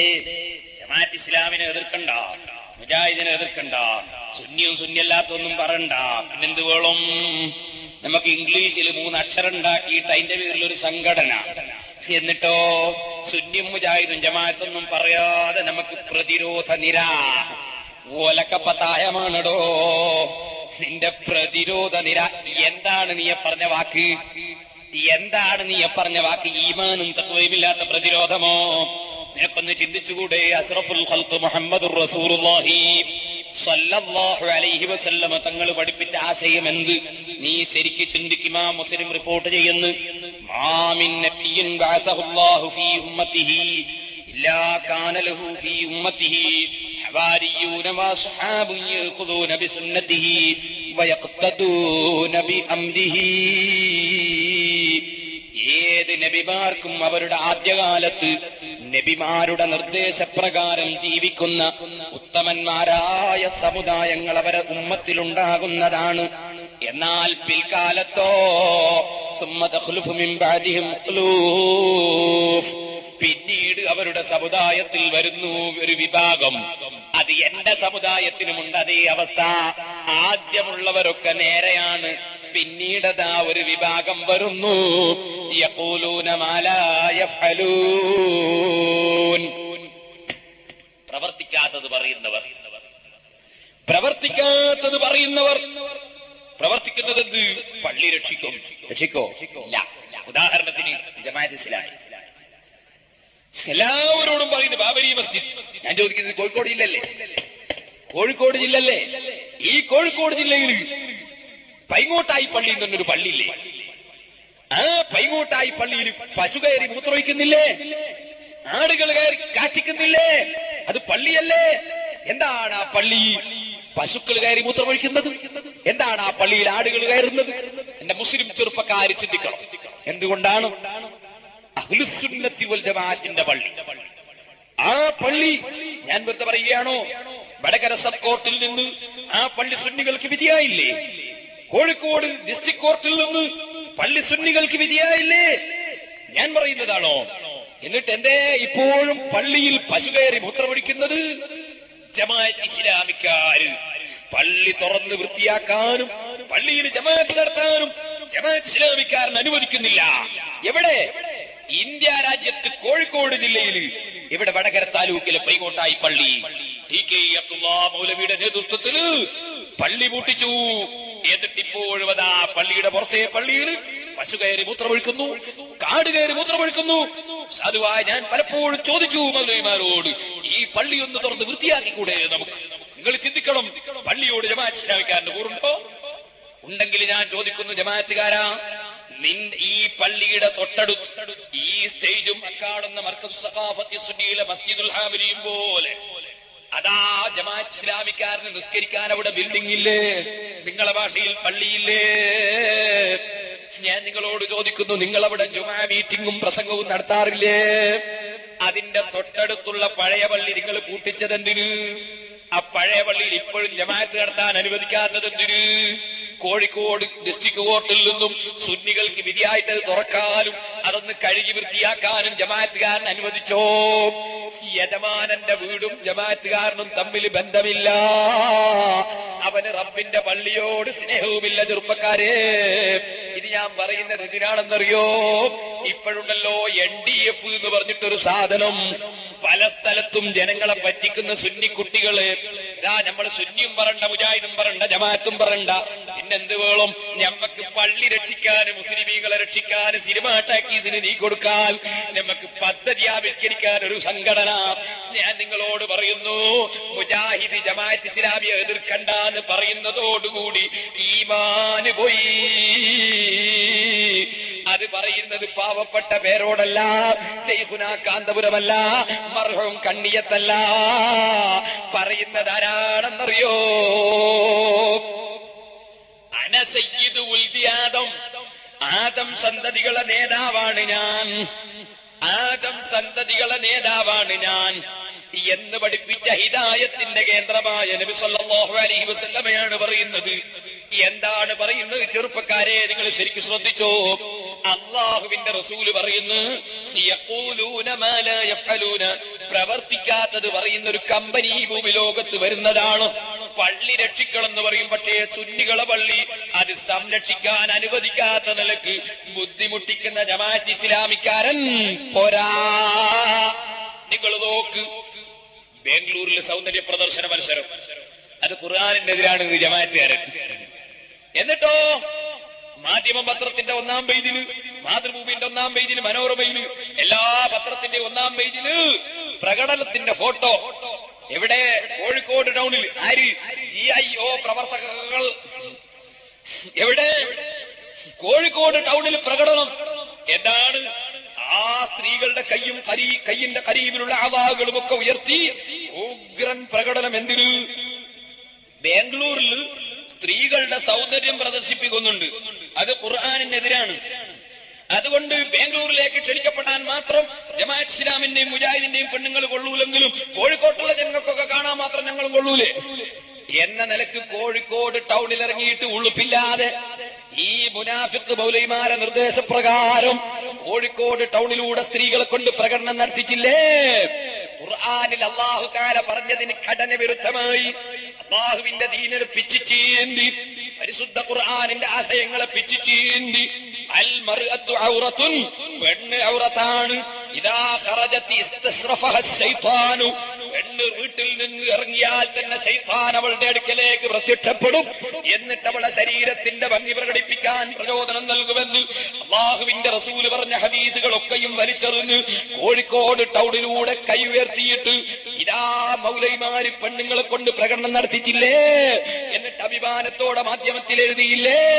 ഖുർആനും സുന്നത്തും സ്വീകരിക്കുന്നവരാണെന്ന് പറയുകയും ഖുർആനിനും സുന്നത്തിനുമെതിരായി കടകവിരുദ്ധമായ പ്രവർത്തനങ്ങൾ നടത്തുകയും ചെയ്യുന്ന കമ്പനി റസൂലുള്ളാഹി ആരാണ് പറയുന്നത്? യഖൂലൂന മാ ലാ യഫ്അലൂൻ, പ്രവർത്തിക്കാത്തത് പറയുന്ന കമ്പനി. വയഫ്അലൂന മാ ലാ യുഅ്മറൂൻ, കൽപ്പിക്കപ്പെടാത്തത് ചെയ്യുന്ന കമ്പനി. സുന്നികളെ പള്ളി പൂട്ടിക്കണമെന്ന് കൽപ്പിച്ചിട്ടുണ്ടോ? സുന്നികളെ പള്ളിയൊക്കെ പിടിച്ചെടുക്കണമെന്ന് കൽപ്പിച്ചിട്ടുണ്ടോ? മഹാന്മാരെ മഖബറ പൊളിക്കണമെന്ന് കൽപ്പിച്ചിട്ടുണ്ടോ? കൽപ്പിക്കാത്തത് ചെയ്യുന്ന കമ്പനി. ഞാനതിപ്പോൾ ഇവിടെ വിവരിക്കുന്നില്ല, ഞാനൊരു സൂചനക്ക് പറഞ്ഞതാണ്. ഈ കമ്പനിയെ സംബന്ധിച്ച് റസൂലുള്ളാഹിന്റെ ഓർഡർ എന്താണ്? മുസ്ലിമീങ്ങളെ ഫമൻ ജാഹദഹും ബിയദിഹി ഫഹുവ മുഅ്മിൻ, അവർക്കെതിരെ കൈകൊണ്ട് സമരം ചെയ്തവൻ ഒരു മുഅ്മിനാണ്. കൈകൊണ്ട് സമരം എന്ന് പറഞ്ഞാൽ സാഹചര്യമനുസരിച്ച് സമരം ചെയ്യണം. സാഹചര്യമനുസരിച്ച് സമരം ചെയ്യണം. ഇന്ത്യ രാജ്യത്തിന്റെ സാഹചര്യത്തിൽ കൈകൊണ്ടുള്ള സമരം മർക്കസിന്റെ സമ്മേളന പ്രചരണത്തിൽ ചുമരെഴുത്തെഴുതലാണ്, പക്ഷേ പൊരുത്തപ്പെട്ട ചുമരിന്റെ മേലെ മാത്രം. അതുപോലെ തന്നെ അതിന്റെ പോസ്റ്റർ ഒട്ടിക്കുന്നത് കൈകൊണ്ടുള്ള സമരമാണ്. ഇവിടെ സുന്നത്ത് ജമാഅത്തിന്റെ സ്ഥാപനത്തിന് കയ്യേറ്റ് സദഖ ചെയ്യുന്നത് കൈകൊണ്ടുള്ള സമരമാണ്. സുന്നത്ത് ജമാഅത്തിന്റെ സംഘടനകളുടെ കൊടി പിടിക്കുന്നത് കൈകൊണ്ടുള്ള സമരമാണ്. ആലിമീങ്ങൾ വരുമ്പോ സ്റ്റേജ് കെട്ടുന്നത് കൈകൊണ്ടുള്ള സമരമാണ്. അങ്ങനെ കൈകൊണ്ടുള്ള സമരം ചെയ്യണം, കൈകൊണ്ട് എഴുതണം, കൈകൊണ്ട് വിൽക്കണം, കൈകൊണ്ട് നമുക്ക് ചെയ്യാൻ കഴിയുന്ന സേവനങ്ങളൊക്കെ ദീനിന് ചെയ്യണം. കൈകൊണ്ട് സമരം ചെയ്തവൻ, കൈകൊണ്ട് എതിർത്തവൻ ഒരു മുഅ്മിനാണ്. മുജാഹിദിനെ എതിർക്കണ്ട, ജമാഅത്ത് ഇസ്ലാമിനെ എതിർക്കണ്ട, സുന്നിനെ എതിർക്കണ്ട, നമുക്ക് പള്ളി രക്ഷിക്കാന്ന് പറയുന്നവരോടാണ് ഞാൻ പറയുന്നത്. ആദ്യം മുഅ്മിനാകണ്ടേ? മുഅ്മിനാകാതെ നമുക്ക് സംരക്ഷണം അല്ലാഹുവിൽ നിന്ന് കിട്ടുമോ? അല്ലാഹ് പറഞ്ഞത് വകാന ഹഖൻ അലൈനാ നസ്റുൽ മുഅ്മിനീൻ, മുഅ്മിനീങ്ങളെ നമ്മൾ സഹായിക്കും, അത് ഏറ്റെടുത്തിട്ടുണ്ട് നബിയെ. മുഅ്മിനീങ്ങൾക്കേ സഹായമുള്ളൂ, മുനാഫിഖീങ്ങൾക്ക് സഹായമില്ല. പഠിച്ചു വെക്കണം ചെറുപ്പക്കാരെ. അല്ലാഹുവിന്റെ റസൂൽ പറയുന്നു കൈകൊണ്ട് ഈ കമ്പനിയെ എതിർത്തവരൊരു മുഅ്മിനാണ്. ഫമൻ ജാഹദഹും ബിലിസാനിഹി ഫഹുവ മുഅ്മിൻ, കൈകൊണ്ട് കയ്യൂലെങ്കിൽ നാവ് കൊണ്ട് കയ്യും പോലെ എതിർത്തവനൊരു മുഅ്മിനാണ്. കൈ കൊണ്ടും കഴിയില്ല, നാവ് കൊണ്ടും കഴിയില്ല.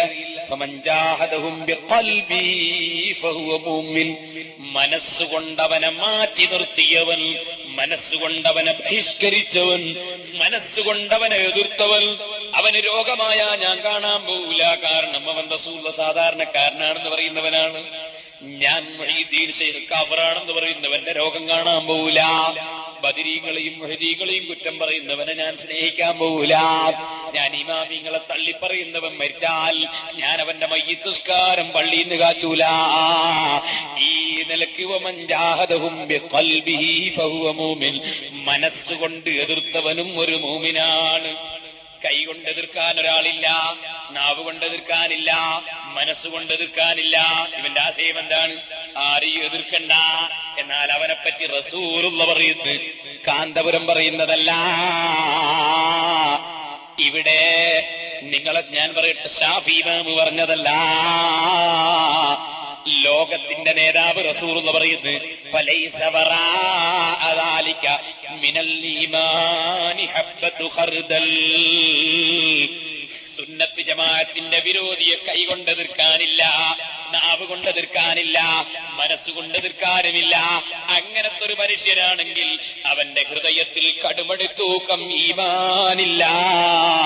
അവന്റെ ഹൃദയത്തിൽ കടുമടിത്തൂക്കം ഈമാനില്ല. പറയുന്നത് നബി സല്ലല്ലാഹു അലൈഹി വസല്ലമ തങ്ങളാണോ? ഖൽബ് നോക്കി പറയാൻ കഴിയുന്ന നബിയാണ് പറയുന്നത്.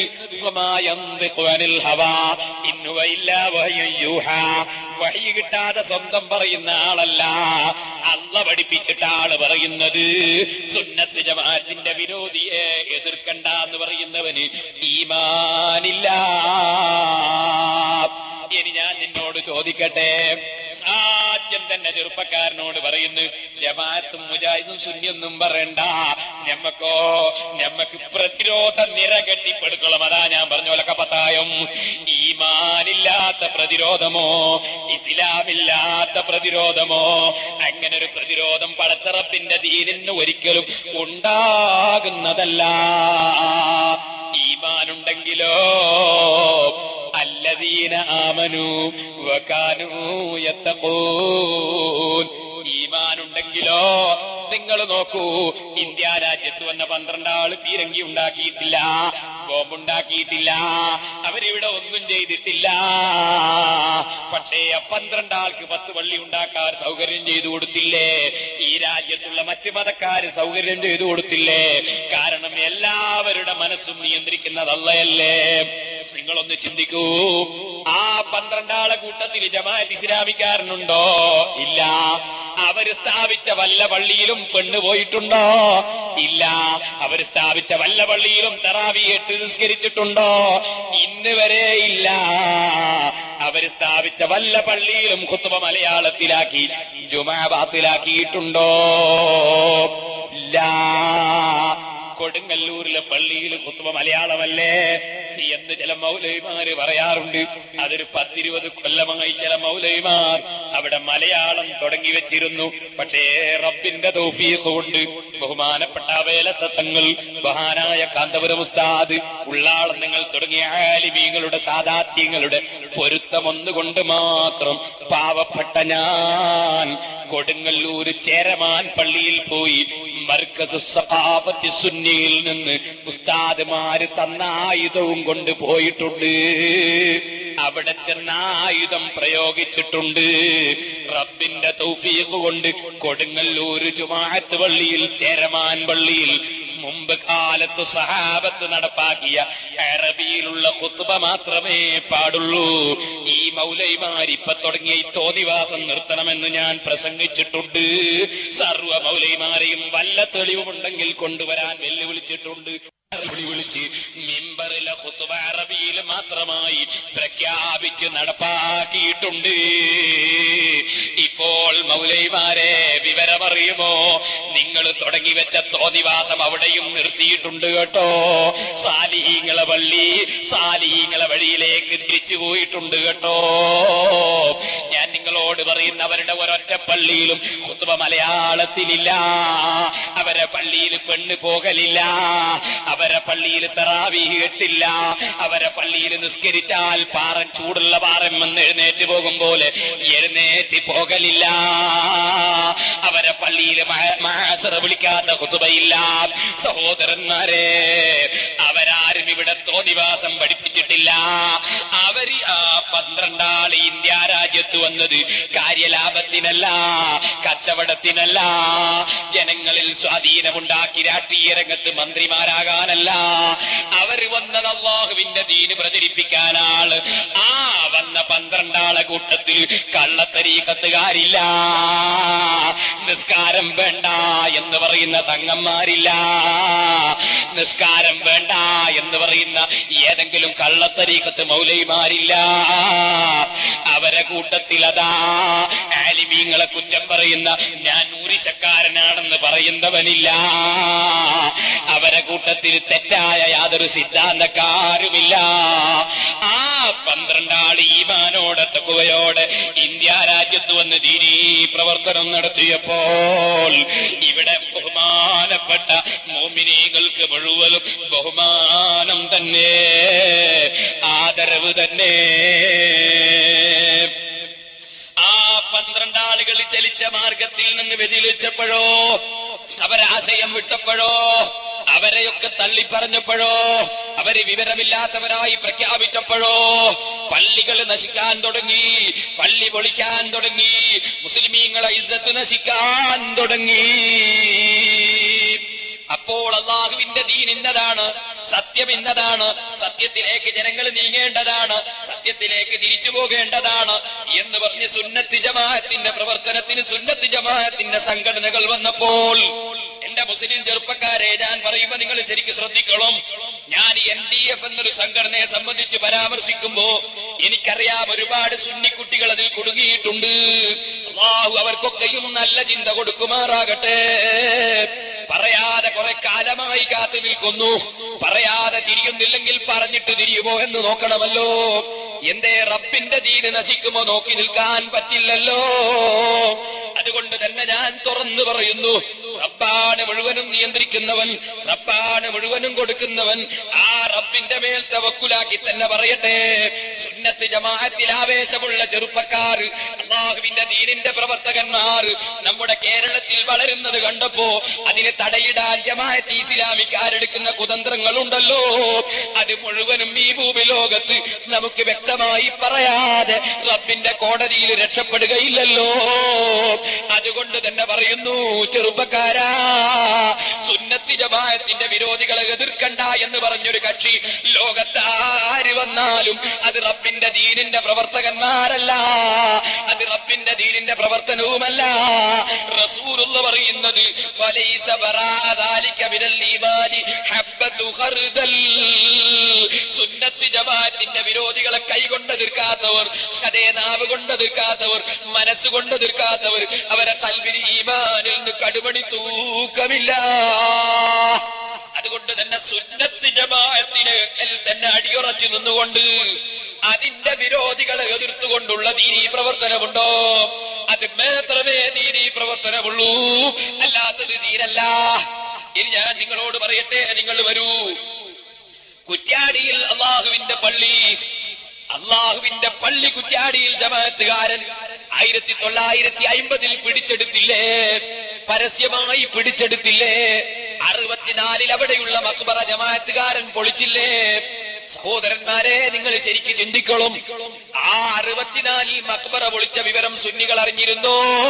ഇല്ല. കാരണം അന്ന് സിറാജ് ദിനപത്രമില്ല, അന്ന് സുന്നി വോയിസിന് ലക്കങ്ങളില്ല, അന്നിവിടെ SSFന്റെ സംഘടനയില്ല, അന്നിവിടെ സുന്നി യുവജന സംഘത്തിന് ഇതുപോലെ ശക്തിയില്ല, അന്നിവിടെ മർക്കസ് സ്ഥാപിച്ചിട്ടില്ല.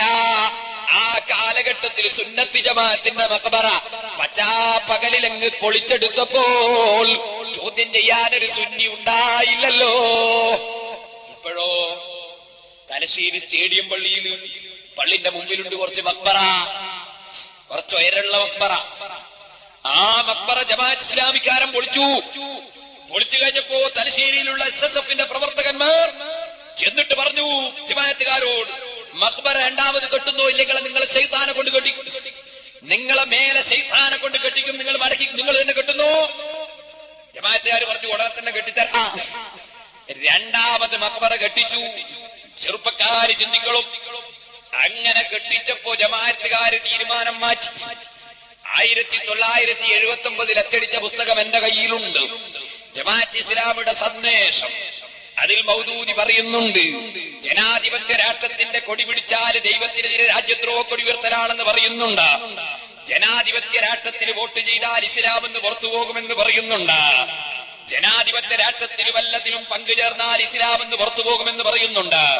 നിങ്ങൾ ഏത് രാജ്യത്തായാലും ജനാധിപത്യത്തിനെതിരെ ശബ്ദിച്ചിട്ടില്ലെങ്കിൽ, നിങ്ങൾ എതിർത്തിട്ടില്ലെങ്കിൽ, ജനാധിപത്യത്തിനെതിരെ ജിഹാദ് ചെയ്തിട്ടില്ലെങ്കിൽ നിങ്ങൾക്ക് ഈമാനില്ലെന്ന് മൗദൂദി പറയുന്നുണ്ട്. ജമാഅത്ത് ഇസ്ലാമിയുടെ സന്ദേശം 1979 അച്ചടിച്ചതാണത്. എന്നാൽ ജനാധിപത്യ രാഷ്ട്രത്തിൽ ഭരണത്തിൽ കയറാൻ കഴിയാതെ മഖ്ബറ പൊളിക്കാൻ കഴിയില്ലെന്ന് ജമാഅത്തുകാരന് തോന്നി. അപ്പോഴാണ് ജമാഅത്ത് ഇസ്ലാമിക്കാരൻ ഇന്ദിരാഗാന്ധി പിടിച്ച് ജയിലിട്ട് വെറുതല്ലോ, ഇതൊക്കെ തോന്നിയാ ചെയ്തിട്ടല്ലേ. അങ്ങനെ 1983 പ്രബോധനം ഞാൻ സൂക്ഷിച്ചിട്ടുണ്ട്. ഫെബ്രുവരിയിൽ എപ്പോഴും കെട്ടുമെടുത്ത് കാരണം ചിഹ്നം കെട്ടെടുക്കാഞ്ഞിട്ടാ. 1983 ഫെബ്രുവരി പ്രബോധനത്തിൽ ഒരു ലേഖനം എന്താ പറയുന്നത് അറിയോ? കെട്ടിപ്പൊക്കിയ ഖബറുകൾ നിരപ്പാക്കാനും വേണമല്ലോ അധികാര ശക്തി. അതില്ലാതെ നിരപ്പാക്കാൻ ചെന്നാൽ സ്വയം ഖബറിനുള്ളിൽ പോവേണ്ട ഗതികേടുണ്ടാവും. പ്രബോധനത്തിൽ ജമാഅത്തുകാരൻ എഴുതിയതാണ്, എന്റെ വകയിൽ പറഞ്ഞതല്ല. നിങ്ങൾ ചിന്തിക്കണം, കുറ്റ്യാടിയിൽ 64 ഖബർ പൊളിക്കുമ്പോൾ, 64 മഖ്ബറ പൊളിക്കുമ്പോ ജമാഅത്തുകാരന് ഭരണം വേണ്ട. കാരണം അന്നിവിടെ സുന്നത്തി ജമാഅത്തിന്റെ സംഘടനയ്ക്ക് ശക്തിയില്ല. അതേ സമയത്ത് തലശ്ശേരിയിലെ മഖ്ബറ പൊളിച്ചപ്പോ, രണ്ടാമത് SSFന്റെ ചുണക്കുട്ടികൾ കെട്ടിച്ചപ്പോ 83-ലാണ് ജമാഅത്തുകാരന് വഹ്യ്. എന്തേ? ഭരണം കിട്ടിയിട്ടില്ലെങ്കിൽ നമ്മൾ സ്വയം ഖബറിനുള്ളിൽ പോണ്ടി വരും ഖബർ പൊളിക്കുമ്പോ. അതുകൊണ്ട് ഭരണത്തിൽ കയറണമെന്നാണ് ചിന്ത. നേരത്തെ കുഫ്റായ രാഷ്ട്രീയം പിന്നീട് അതാ തഖ്വയായി മാറുന്നു. കഴിഞ്ഞ ഇലക്ഷനിൽ നിങ്ങൾ കണ്ടില്ലേ, വോട്ട് ചെയ്യൽ ഹറാമും പോയി, ശിർക്കും പോയി, കറാത്തും പോയി എന്ന് മാത്രമല്ല ഇടതുപക്ഷത്തിന് ചെയ്താല് അത് അഫ്ദലാണ് എന്നാ പറഞ്ഞത്. ആ നിലക്ക് മാറ്റിയത് എന്തിനാണ്? മാറ്റിയതിന്റെ കാരണം എന്താണ്? സുന്നികളെ മഖ്ബറ പൊളിക്കാൻ ഭരണത്തിൽ കയറണം, സുന്നികളെ പള്ളി പൊളിക്കാൻ മഖ്ബർ ഇവിടെ ഭരണത്തിൽ കയറണം. അതിന് ജമാഅത്ത് ഇസ്ലാമിന്റെ മൗലവിമാർക്ക് സുന്നി ചെറുപ്പക്കാരെ പിന്തുണ കിട്ടണം. SSFിലിന് ചെറുപ്പക്കാര് പോകരുത്, SYSലിന് യുവാക്കൾ വളരരുത്. അതിനൊരു പുതിയ പദ്ധതി. ബാബരി മസ്ജിദ് പൊളിച്ചു പോയില്ലേ? അതുകൊണ്ട് നമുക്ക് എന്താ വേണ്ടത്? നമുക്കിനി മുജാഹിദും ജമാഅത്തും സുന്നിയും പറയാത്ത സംഘടന, സുന്നി ചെറുപ്പക്കാരെ തട്ടിയെടുത്ത് സുന്നത്ത് ജമാഅത്തിൽ ആവേശമുള്ള ചെറുപ്പക്കാര് വളരുന്നതിന് തടയിടാനെടുക്കുന്ന ജമാഅത്ത് ഇസ്ലാമിയുടെ പദ്ധതിയിൽ സുന്നി ചെറുപ്പക്കാരെ നിങ്ങൾ പോയി പെട്ടിട്ട് ആഖിറം നഷ്ടപ്പെടുത്തണ്ട. ഞാൻ നിങ്ങളോട് ഓർമ്മപ്പെടുത്തുന്നു, ഞാൻ വ്യക്തമായി പറയുന്നു, അള്ളാഹുവിന്റെ ദീന് സുന്നത്തി ജമാഅത്ത, അല്ലാത്തത് റബ്ബിന്റെ ദീനല്ല. നിങ്ങൾ നോക്കൂ, ഞാൻ നേരത്തെ പറഞ്ഞില്ല, ഇവിടെ വന്നപ്പോ കിട്ടിയ ഒരു ലഘുലേഖ, അതിലും പറയുന്നത് എന്താണ്? തുടക്കം തന്നെ കടുത്ത ശിർക്ക്, അതിൽ പഠിപ്പിക്കുന്നത് ശിർക്ക്. ഇവിടെയുള്ള എല്ലാ പുത്തൻവാദികളും പഠിപ്പിക്കുന്നത് ശിർക്ക്. ഞാൻ പറയുന്നത് അല്ലദീന ആമനൂ വകാനൂ യത്തഖൂൻ, ഈമാനും തഖ്വയും ഉണ്ടെങ്കിലേ റബ്ബിന്റെ രക്ഷയുള്ളൂ.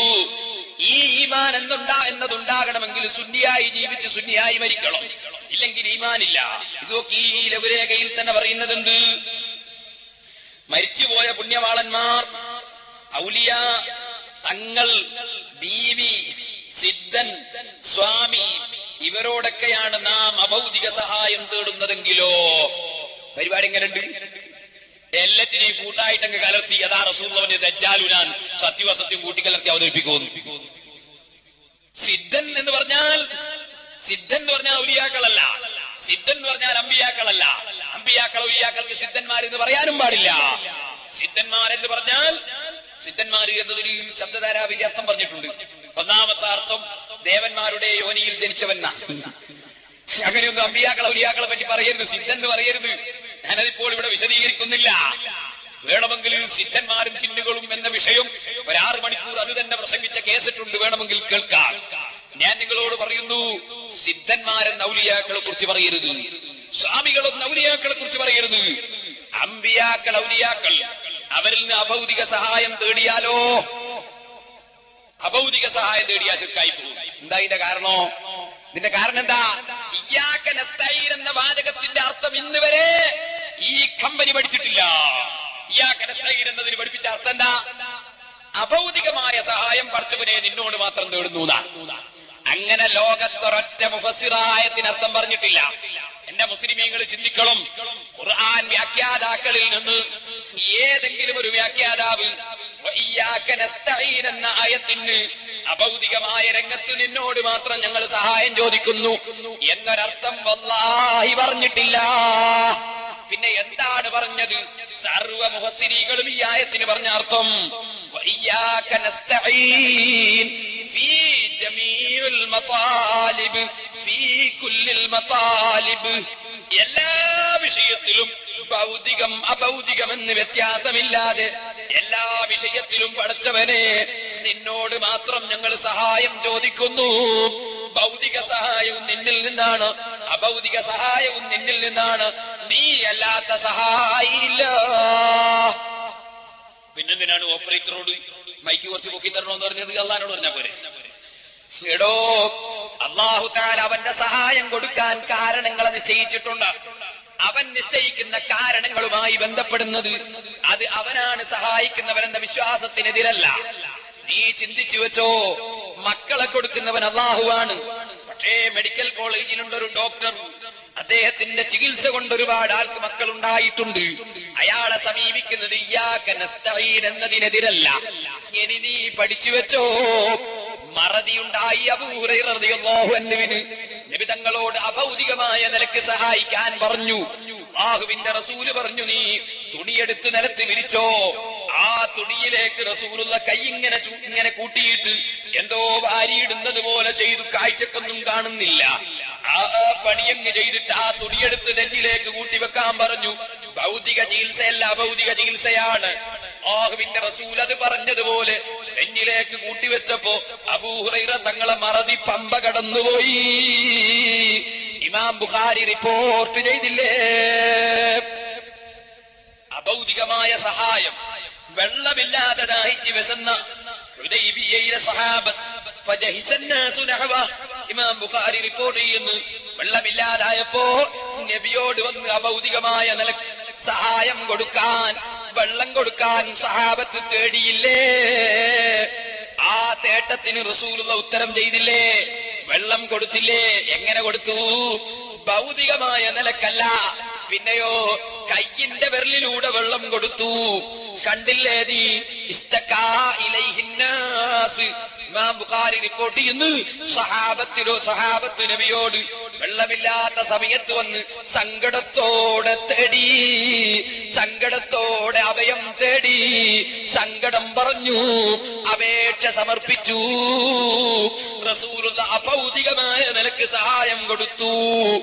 പക്ഷേ സർവ്വസഹായം അല്ലാഹു കൊടുക്കുന്ന കഴിവ് കൊണ്ടാണ്, റബ്ബ് കൊടുത്തതാണ്. അത് ഡോക്ടറുടെ സഹായവും അങ്ങനെയാണ്. അതുപോലെ ഭൗതിക സഹായം അഭൗതിക സഹായം എന്ന വ്യത്യാസമില്ലാതെ എല്ലാ സഹായത്തിന്റെയും ഉടമ റബ്ബാണെന്ന് സുന്നികൾ വിശ്വസിക്കുമ്പോ ഭൗതിക സഹായം മനുഷ്യനാണ് കൊടുക്കുന്നതെന്നും അഭൗതിക സഹായം മാത്രമാണ് റബ്ബ് കൊടുക്കുന്നതെന്നും വിശ്വസിക്കുന്ന മുശ്രിക്കിന്റെ വിശ്വാസമില്ലേ? അത് തൗഹീദാക്കി പഠിപ്പിക്കുന്ന മുനാഫിഖീങ്ങളില്ലേ? എടോ, പഠിച്ചു വെച്ചോ, ഭൗതിക സഹായവും അഭൗതിക സഹായവും രണ്ടും റബ്ബിൽ നിന്നാണ്. ഭൗതികമായ സഹായം ജനങ്ങളിൽ നിന്ന്, അഭൗതിക സഹായം അല്ലാഹുവിൽ നിന്ന് എന്ന വിശ്വാസം ശിർക്കാണ്, അല്ലാഹുവിന് പങ്കുകാരെ ചേർക്കലാണ്. ആ വിശ്വാസത്തിലേക്കാണ് സർവ്വ മൗലവിമാരും മുസ്ലിമീങ്ങളെ വിളിച്ചുകൊണ്ടുവന്നത്, ശിർക്കിലേക്കാണ്. മുസ്ലിമീങ്ങളെ വിശ്വാസം ഏത് സഹായം അല്ലാഹുവിൽ നിന്ന്. അല്ലാഹു സഹായത്തിന് കാരണക്കാരെ നിശ്ചയിച്ചിട്ടുണ്ട്. ഭൗതിക കാരണമുണ്ട്, അഭൗതിക കാരണമുണ്ട്. മരുന്ന് ഭൗതിക കാരണമാണ്. ഖുർആനോദി മന്ത്രിക്കൽ അഭൗതിക കാരണമാണ്. ബുഖാരിയിലില്ലേ? ഫാത്തിഹോദി മന്ത്രിച്ച് വിഷമർക്കിയത് ബുഖാരിയിലില്ലേ? ഖുർആനോദി മന്ത്രിച്ചിട്ട് ശൈത്താൻ ഇറക്കിയത് അഹ്മദ് ഇബ്നു ഹംബൽ റളിയല്ലാഹു അൻഹു മുസ്നദിലില്ലേ? അടിച്ചിട്ട് ശൈത്താൻ ഇറക്കിയത് ഇമാം അഹ്മദ് റളിയല്ലാഹു അൻഹു മുസ്നദിലില്ലേ? എന്തിനധികം പറയണം, മഹാന്മാരെ പേര് പറഞ്ഞ് ശൈത്താൻ ഇറക്കിയത് അഹ്മദ് റളിയല്ലാഹു അൻഹുവിന്റെ മുസ്നദിലില്ലേ? എന്ന് പറയാൻ ഇപ്പോൾ അവസരം അല്ല. നബി സല്ലല്ലാഹു അലൈഹി വസല്ലം തങ്ങൾ നടന്നു പോകുമ്പോ, യാത്ര ചെയ്യുമ്പോ വഴിക്ക് വെച്ച് കണ്ടു ഒരു പെണ്ണ്. നബിയെ, എന്റെ കുട്ടിക്ക് സുഖമില്ല, തീരെ സുഖമില്ല, ഇടക്കിടക്ക് ബോധം കെട്ടി വീഴുന്നു. നബിയെ, മാനസികമായി മാനസിക രോഗിയുടെ കളി കളിക്കുന്നു. നബിയെ, പരിഹാരം വേണം. നബി തങ്ങൾ എങ്ങനെയാണ് പരിഹാരം കണ്ടത്? ഇമാം അഹ്മദ് റളിയല്ലാഹു അൻഹു റിപ്പോർട്ട് ചെയ്തു, ഒന്നുമില്ല, മന്ത്രിച്ചിട്ടില്ല, അടിച്ചിട്ടില്ല. എന്താണ് പരിഹാരം?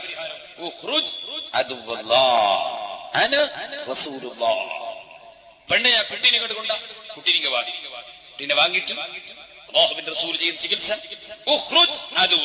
അല്ലാഹുവിന്റെ ശത്രുവായ ശൈത്താനെ ഇറങ്ങിപ്പോടാ, ഈ കുട്ടിന്റെ ശരീരത്തിൽ നിന്ന് ശൈത്താനെ ഇറങ്ങിപ്പോടാ.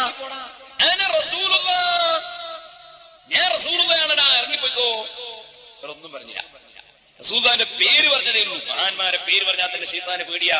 അതുകൊണ്ടാണ് ഖുതുബിയ്യത്ത് ഓതുമ്പോൾ മൗലവിമാരെ കൂടുന്നത്. മഹാന്മാരെ പേര് കേട്ടാൽ ശൈത്താൻ പേടിച്ചു. അതല്ലേ പടച്ചവന്റെ ശത്രുവായ ശൈത്താനെ ഇറങ്ങിപ്പോടാ, അന റസൂലുള്ളാഹ്, ഞാൻ റസൂലുള്ളാഹിയാണടാ. പറഞ്ഞു തീരുമ്പോഴേക്ക് ആ കുട്ടിയുടെ ശൈത്താൻ ഇറങ്ങിപ്പോയി. അഹ്മദ് റളിയല്ലാഹു അൻഹു റിപ്പോർട്ട് ചെയ്യുന്ന ഹദീസിൽ കാണാം 3 സനദോടെ റിപ്പോർട്ടുണ്ട്. അല്ലാഹുവിന്റെ റസൂല് യാത്ര തുടർന്ന് കുട്ടിയെ തിരിച്ചു കൊടുത്തു. യാത്ര തുടർന്നു. മടങ്ങി വരുന്ന സമയത്ത് അല്ലാഹുവിന്റെ റസൂല് കാണുന്നത് എന്താണ്? ഈ പെണ്ണ് വഴിക്ക് കാത്തു നിൽക്കുന്നു, കുട്ടിനെയും എടുത്ത് കാത്തു നിൽക്കുന്നു. നബിയേ, തങ്ങളെ ചികിത്സ നടന്നപ്പോൾ, തങ്ങളത് പറഞ്ഞ് ശൈത്താനെ ഇറക്കിയപ്പോൾ പിന്നെ ഒരു ശൈത്താനും ഈ കുട്ടിക്ക് പിന്നെ ഒരു രോഗവുമില്ല. നബിയേ, ഒരപേക്ഷയുണ്ട്. എന്താണ് അപേക്ഷ? ഞാൻ 2 ആട്ടിനെ കൊണ്ടുവന്ന് കെട്ടിയിട്ടുണ്ട്, ഒരു കുപ്പി നെയ്യുമുണ്ട്. നബിയേ, എന്റെ വകയിൽ ഹദിയയായി ഈ 2 ആട്ടിനെയും ഈ ഒരു കുപ്പി നെയ്യും തങ്ങൾ സ്വീകരിക്കണം. നബിയേ, അഭൗതികമായ നിലക്ക് സഹായം കിട്ടുമെന്ന് പ്രതീക്ഷിച്ചാലും തട്ടിപ്പാണല്ലടാ, വെട്ടിപ്പാണല്ലടാ. നിനക്ക് ആരാണടാ ദീന് പഠിപ്പിച്ചു തന്നത്? നിനക്കൊന്ന് നോക്കിക്കൂടെ? ഹദീസിന്റെ ഗ്രന്ഥങ്ങൾ നോക്കിക്കൂടെ?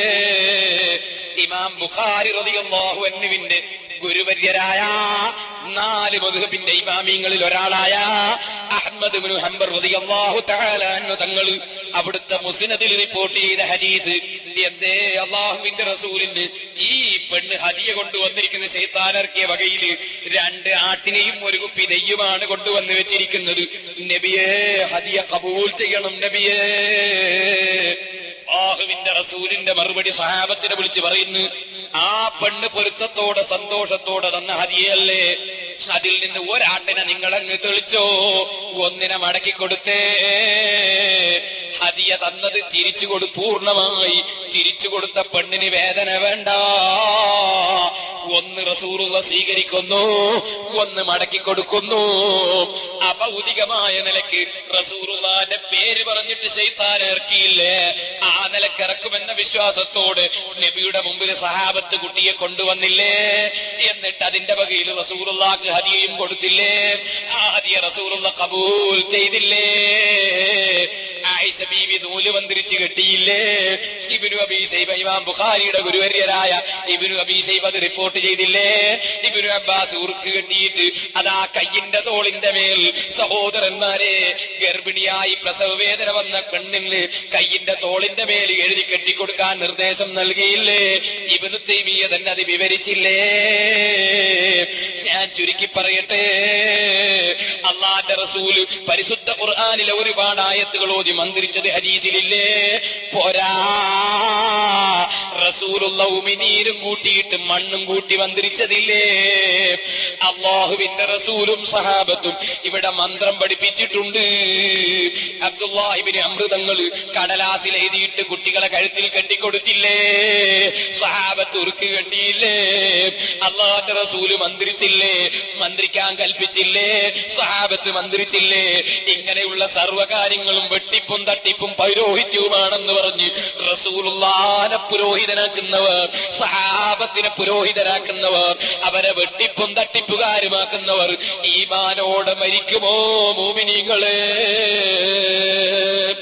ഈമാനില്ലാത്ത വിഭാഗം, ആ ഈമാനില്ലാത്ത വിഭാഗത്തെ കൂട്ടുപിടിച്ചുകൊണ്ടൊരു ദീനീ പ്രവർത്തനമില്ല. അതുകൊണ്ട് തന്നെ ഞാൻ ഉണർത്തുന്നു, എന്റെ മുസ്ലിം ചെറുപ്പക്കാരെ, നിങ്ങൾ പെട്ടുപോകണ്ട. അല്ലാഹുവിന്റെ സഹായമുണ്ട്. ആ സഹായം എങ്ങ് കിട്ടിയാലോ, അള്ളാന്റെ സഹായം കിട്ടിയാലോ, സർവ്വ ജിന്നുകളും നമ്മുടെ കീഴിലാണ്, സർവ്വ മനുഷ്യരും നമ്മുടെ കീഴിലാണ്, സർവ്വ സൃഷ്ടികളും നമ്മുടെ കീഴിലാണ്. അതിന് റബ്ബിന്റെ സഹായം വേണം. നിങ്ങളൊന്ന് ചിന്തിക്കൂ. എന്തേ? ബഹുമാനപ്പെട്ട നബി സല്ലല്ലാഹു അലൈഹി വസല്ലമ തങ്ങൾ ജനിച്ച നാടല്ലേ മക്ക, അവിടെയുള്ള ഏറ്റവും വലിയ ബഹുമാനമുള്ള വീടല്ലേ കഅബ. ആ കഅബ ശരീഫ് പൊളിക്കാൻ വേണ്ടി അബ്രഹത്തും കക്ഷികളും വന്നപ്പോ അതാ അബ്ദുൽ മുത്തലിബ് ചെയ്ത പണി എന്താണ്? അബ്ദുൽ മുത്തലിബ് ചെയ്ത പണി എന്താണ്? ആക്ഷൻ കമ്മിറ്റിന്റെ മേൽ തവക്കുലാക്കിയിട്ടില്ല, തീപ്പൊരി പ്രാസംഗികന്മാരെ മേൽ തവക്കുലാക്കിയിട്ടില്ല. അബ്ദുൽ മുത്തലിബ് ചെയ്ത പണി എന്താണ്? കഅബ രക്ഷിക്കാൻ അല്ലാഹ്ക്കേ കഴിയൂ. അല്ലാഹനെ വിളിച്ചു പറഞ്ഞു, നിന്റെ പള്ളി നീ നോക്കിക്കോ, നിന്നെ ഏൽപ്പിച്ചു പഠിച്ചവനെ, നിന്നെ ഏൽപ്പിച്ചു. അല്ലാഹന്റെ കഅബ അല്ലാഹ് രക്ഷിച്ചു. ബാബരി മസ്ജിദ് പൊളിക്കാൻ വേണ്ടി വരും. മാപ്പിളമാര് മുസ്ലിമീകൾ തവക്കുലാക്കി ആരെ പേരില്? ആക്ഷൻ കമ്മിറ്റിന്റെ പേരിൽ തവക്കുലാക്കി ഒരു കൂട്ടര്, തീപ്പൊരി പ്രാസംഗികന്മാരെ പേരിൽ തവക്കുലാക്കി വേറൊരു കൂട്ടര്, വേറൊരു കൂട്ടരോ ഭീകരത വളർത്തുന്നവരെ മേൽ തവക്കുലാക്കി വേറൊരു കൂട്ടര്, വേറൊരു കൂട്ടരോ രാഷ്ട്രീയ പാർട്ടിന്റെ മേൽ തവക്കുലാക്കി, വേറൊരു കൂട്ടരോ കഥാ എംപിമാര്, മന്ത്രിമാര്, കോടതി തുടങ്ങിയതിന്റെ മേൽ തവക്കുലാക്കി. അള്ളാന്റെ മേൽ തവക്കുലാക്കി ഇവൻ ആരടോ? അള്ളാന്റെ മേൽ തവക്കുലാക്കിയാലോ പടച്ച റബ്ബെല്ലാം രക്ഷിക്കാൻ കഴിവുള്ളവർ. പക്ഷേ മുസ്ലിമീങ്ങൾക്ക് ഇപ്പൊ ഒരു ചിന്ത വന്നിരിക്കുന്നു, ഈമാനും തഖ്വയും കൊണ്ട് രക്ഷയില്ല. വാളെടുത്തിട്ട് കുന്തമുണ്ടാക്കിയിട്ട് ജമാഅത്തിനെ എതിർക്കാതെ മുജാഹിദിനെ എതിർക്കാതെ നമ്മൾ കൂട്ടായി. അങ്ങനൊരു കൂട്ടായിക്ക് അള്ളാന്റെ സഹായമില്ലടോ. വകാന ഹഖൻ അലൈനാ നസ്റുൽ മുഅ്മിനീൻ. മുഅ്മിനീങ്ങളാണോ റബ്ബിന്റെ സഹായമുണ്ട്. നിങ്ങൾക്കറിയില്ലേ, ലോകത്ത് തീരെ പേടിക്കാതെ അബൂ മുസ്ലിമുൽ ഖൗലാനി തീയിൽ നിന്ന് രക്ഷപ്പെട്ടില്ലേ? വെള്ളത്തിൽ നിന്ന് ഇബ്നു അലാഇൽ ഹദ്റമി രക്ഷപ്പെട്ടില്ലേ?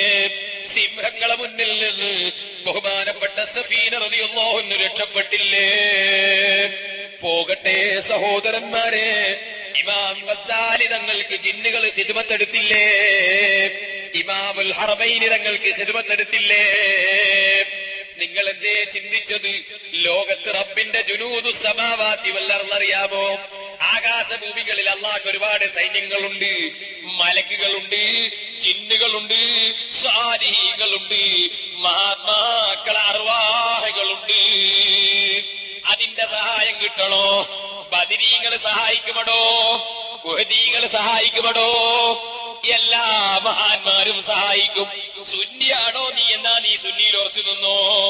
എന്താണ് സുന്നത്ത് ജമാഅത്തിന്റെ വിശ്വാസം? അഊദു ബികലിമാത്തില്ലാഹി തആമ്മാതി മിൻ ശർരി മാ ഖലഖ്. കലിമാത്തുല്ലാഹി തആമ്മാതി എന്ന് പറഞ്ഞാൽ മഹാത്മാക്കളല്ലേ? മഹാത്മാക്കൾ കാവൽ നൽകുമെന്നല്ലേ റസൂലുള്ള പഠിപ്പിച്ചത്? ആത്മാക്കളെ കാവലുണ്ട്, ആത്മാക്കളെ സഹായമുണ്ട്, അഭൗതികമായ സഹായമുണ്ട്. പക്ഷെ ആ അഭൗതികമായ സഹായം കിട്ടണമെങ്കിൽ അവരെ പാർട്ടിക്കാരനാകണം. മഹാന്മാരൊരിക്കലും തന്നെ സുന്നത്ത് ജമാഅത്തിന്റെ വിരോധികളെ സ്നേഹിക്കുന്നവന്റെ പാർട്ടിക്കാരല്ല. ഒരു ചെറിയ ഉദാഹരണത്തിന് വേണ്ടി ഞാൻ പറയുന്നു. മുസ്ലിമീകൾ ചിന്തിക്കൂ, ആത്മാക്കളെ സഹായം. ഇപ്പം മാധ്യമം പത്രം തോന്നിവാസം എഴുതുന്ന കാലമല്ലേ, പ്രബോധനം തോന്നിവാസം എഴുതുന്ന കാലമല്ലേ. അതുകൊണ്ട് ചിന്തിച്ചു വെച്ചോ, പഠിച്ചു വെച്ചോ. കണ്ടോ നിങ്ങൾ, ഇമാം ഖൈറുവാനി അവിടുത്തെ കിതാബുൽ ബുസ്താനിൽ രേഖപ്പെടുത്തി വെച്ചില്ലേ? ആരാണ് പറയുന്നത്? ഇമാം ഖൈറുവാനി. എന്തേ അദ്ദേഹം പറയുന്നു? എനിക്കൊരു അയൽവാസി. ആ അയൽവാസിയുടെ സ്വഭാവം എന്താണ്? സിദ്ദീഖുൽ അക്ബർ റളിയല്ലാഹു അൻഹുവിനെയും ഉമർ ഇബ്നുൽ ഖത്താബിനെയും ചീത്ത പറയലാണ്. ഉമർ ഇബ്നുൽ ഖത്താബിനെയും സിദ്ദീഖുൽ അക്ബറിനെയും ചീത്ത പറയുന്ന ഒരു അയൽവാസി. എനിക്കവരോട് കടുത്ത വെറുപ്പാണ്. എങ്ങനെ വെറുക്കാതിരിക്കും? മഹാന്മാരെ കുറ്റം പറയുന്നവനെ വെറുക്കാതിരിക്കാൻ പറ്റുമോ? ഈ വെറുപ്പന്റെ മനസ്സിൽ ഞാൻ ഇങ്ങനെ വെച്ചുകൊണ്ടിരിക്കുമ്പോ ഒരു ദിവസം ഞാൻ നടന്നു പോകുമ്പോൾ ഇവൻ മഹാന്മാരായ സ്വഹാബത്തിനെ ചീത്ത പറഞ്ഞു. സഹിക്കാതായപ്പോ ഞാൻ കണ്ണടക്കി ഒന്നങ്ങ് കൊടുത്തു. അത് ഇന്ത്യ രാജ്യത്തല്ല. സഹിക്കാതെ ചിലപ്പോ എവിടുന്നും ചെയ്തും പോവും. അത് പെട്ടെന്ന് വികാരം ഉണ്ടാകുന്നതാണ്, നേരത്തെ ഉണ്ടാക്കി വെച്ചതല്ല. സിദ്ദീഖുൽ അക്ബറിനെ ചീത്ത പറഞ്ഞപ്പോൾ ഒരൊറ്റ ഒന്ന് കൊടുത്തു. പക്ഷേ ഇവൻ തിരിച്ചെന്നെയും തല്ലി, എനിക്കും കിട്ടിയ അടി, അങ്ങോട്ടും ഇങ്ങോട്ടും അടിയായി. രണ്ടും ഒരു സ്ഥലത്തെത്തില്ല. ഞാൻ എന്റെ വയ്ക്കും പോയി, അയാൾ വയ്ക്കും പോയി. എന്റെ മനസ്സിൽ ഇത് തന്നെ. എന്റെ ഈ അയൽവാസി പഹയൻ സിദ്ദീഖുൽ അക്ബറിനെ ചീത്ത പറയുന്നതിൽ പഠിച്ചവനെ, ഉമർ ഇബ്നുൽ ഖത്താബിനെ ചീത്ത പറയുന്നവല്ല പഠിച്ചവനെ. സഹിക്കാതെ ഞാൻ വീട്ടിൽ പോയി ഭക്ഷണം മുമ്പ് കൊണ്ടുവന്ന് വെച്ച് ഭക്ഷണം കഴിക്കാൻ കഴിയുന്നില്ല. എന്റെ മനസ്സിന് വേദനയായിട്ട് ഭക്ഷണം കഴിക്കാൻ കഴിയുന്നില്ല. ഞാൻ പോയി മെല്ലെ കിടന്നു, ക്ഷീണത്തോടെ ഉറങ്ങിപ്പോയി. നല്ലോണം പകല് കിട്ടിയതുമല്ലേ അടി. വല്ലാത്ത ക്ഷീണത്തോടെ ഉറങ്ങിപ്പോയി. ഉറങ്ങുന്ന സമയത്ത് അതാ ഞാൻ പറഞ്ഞില്ല, സഹായം വേറെയുണ്ടോ.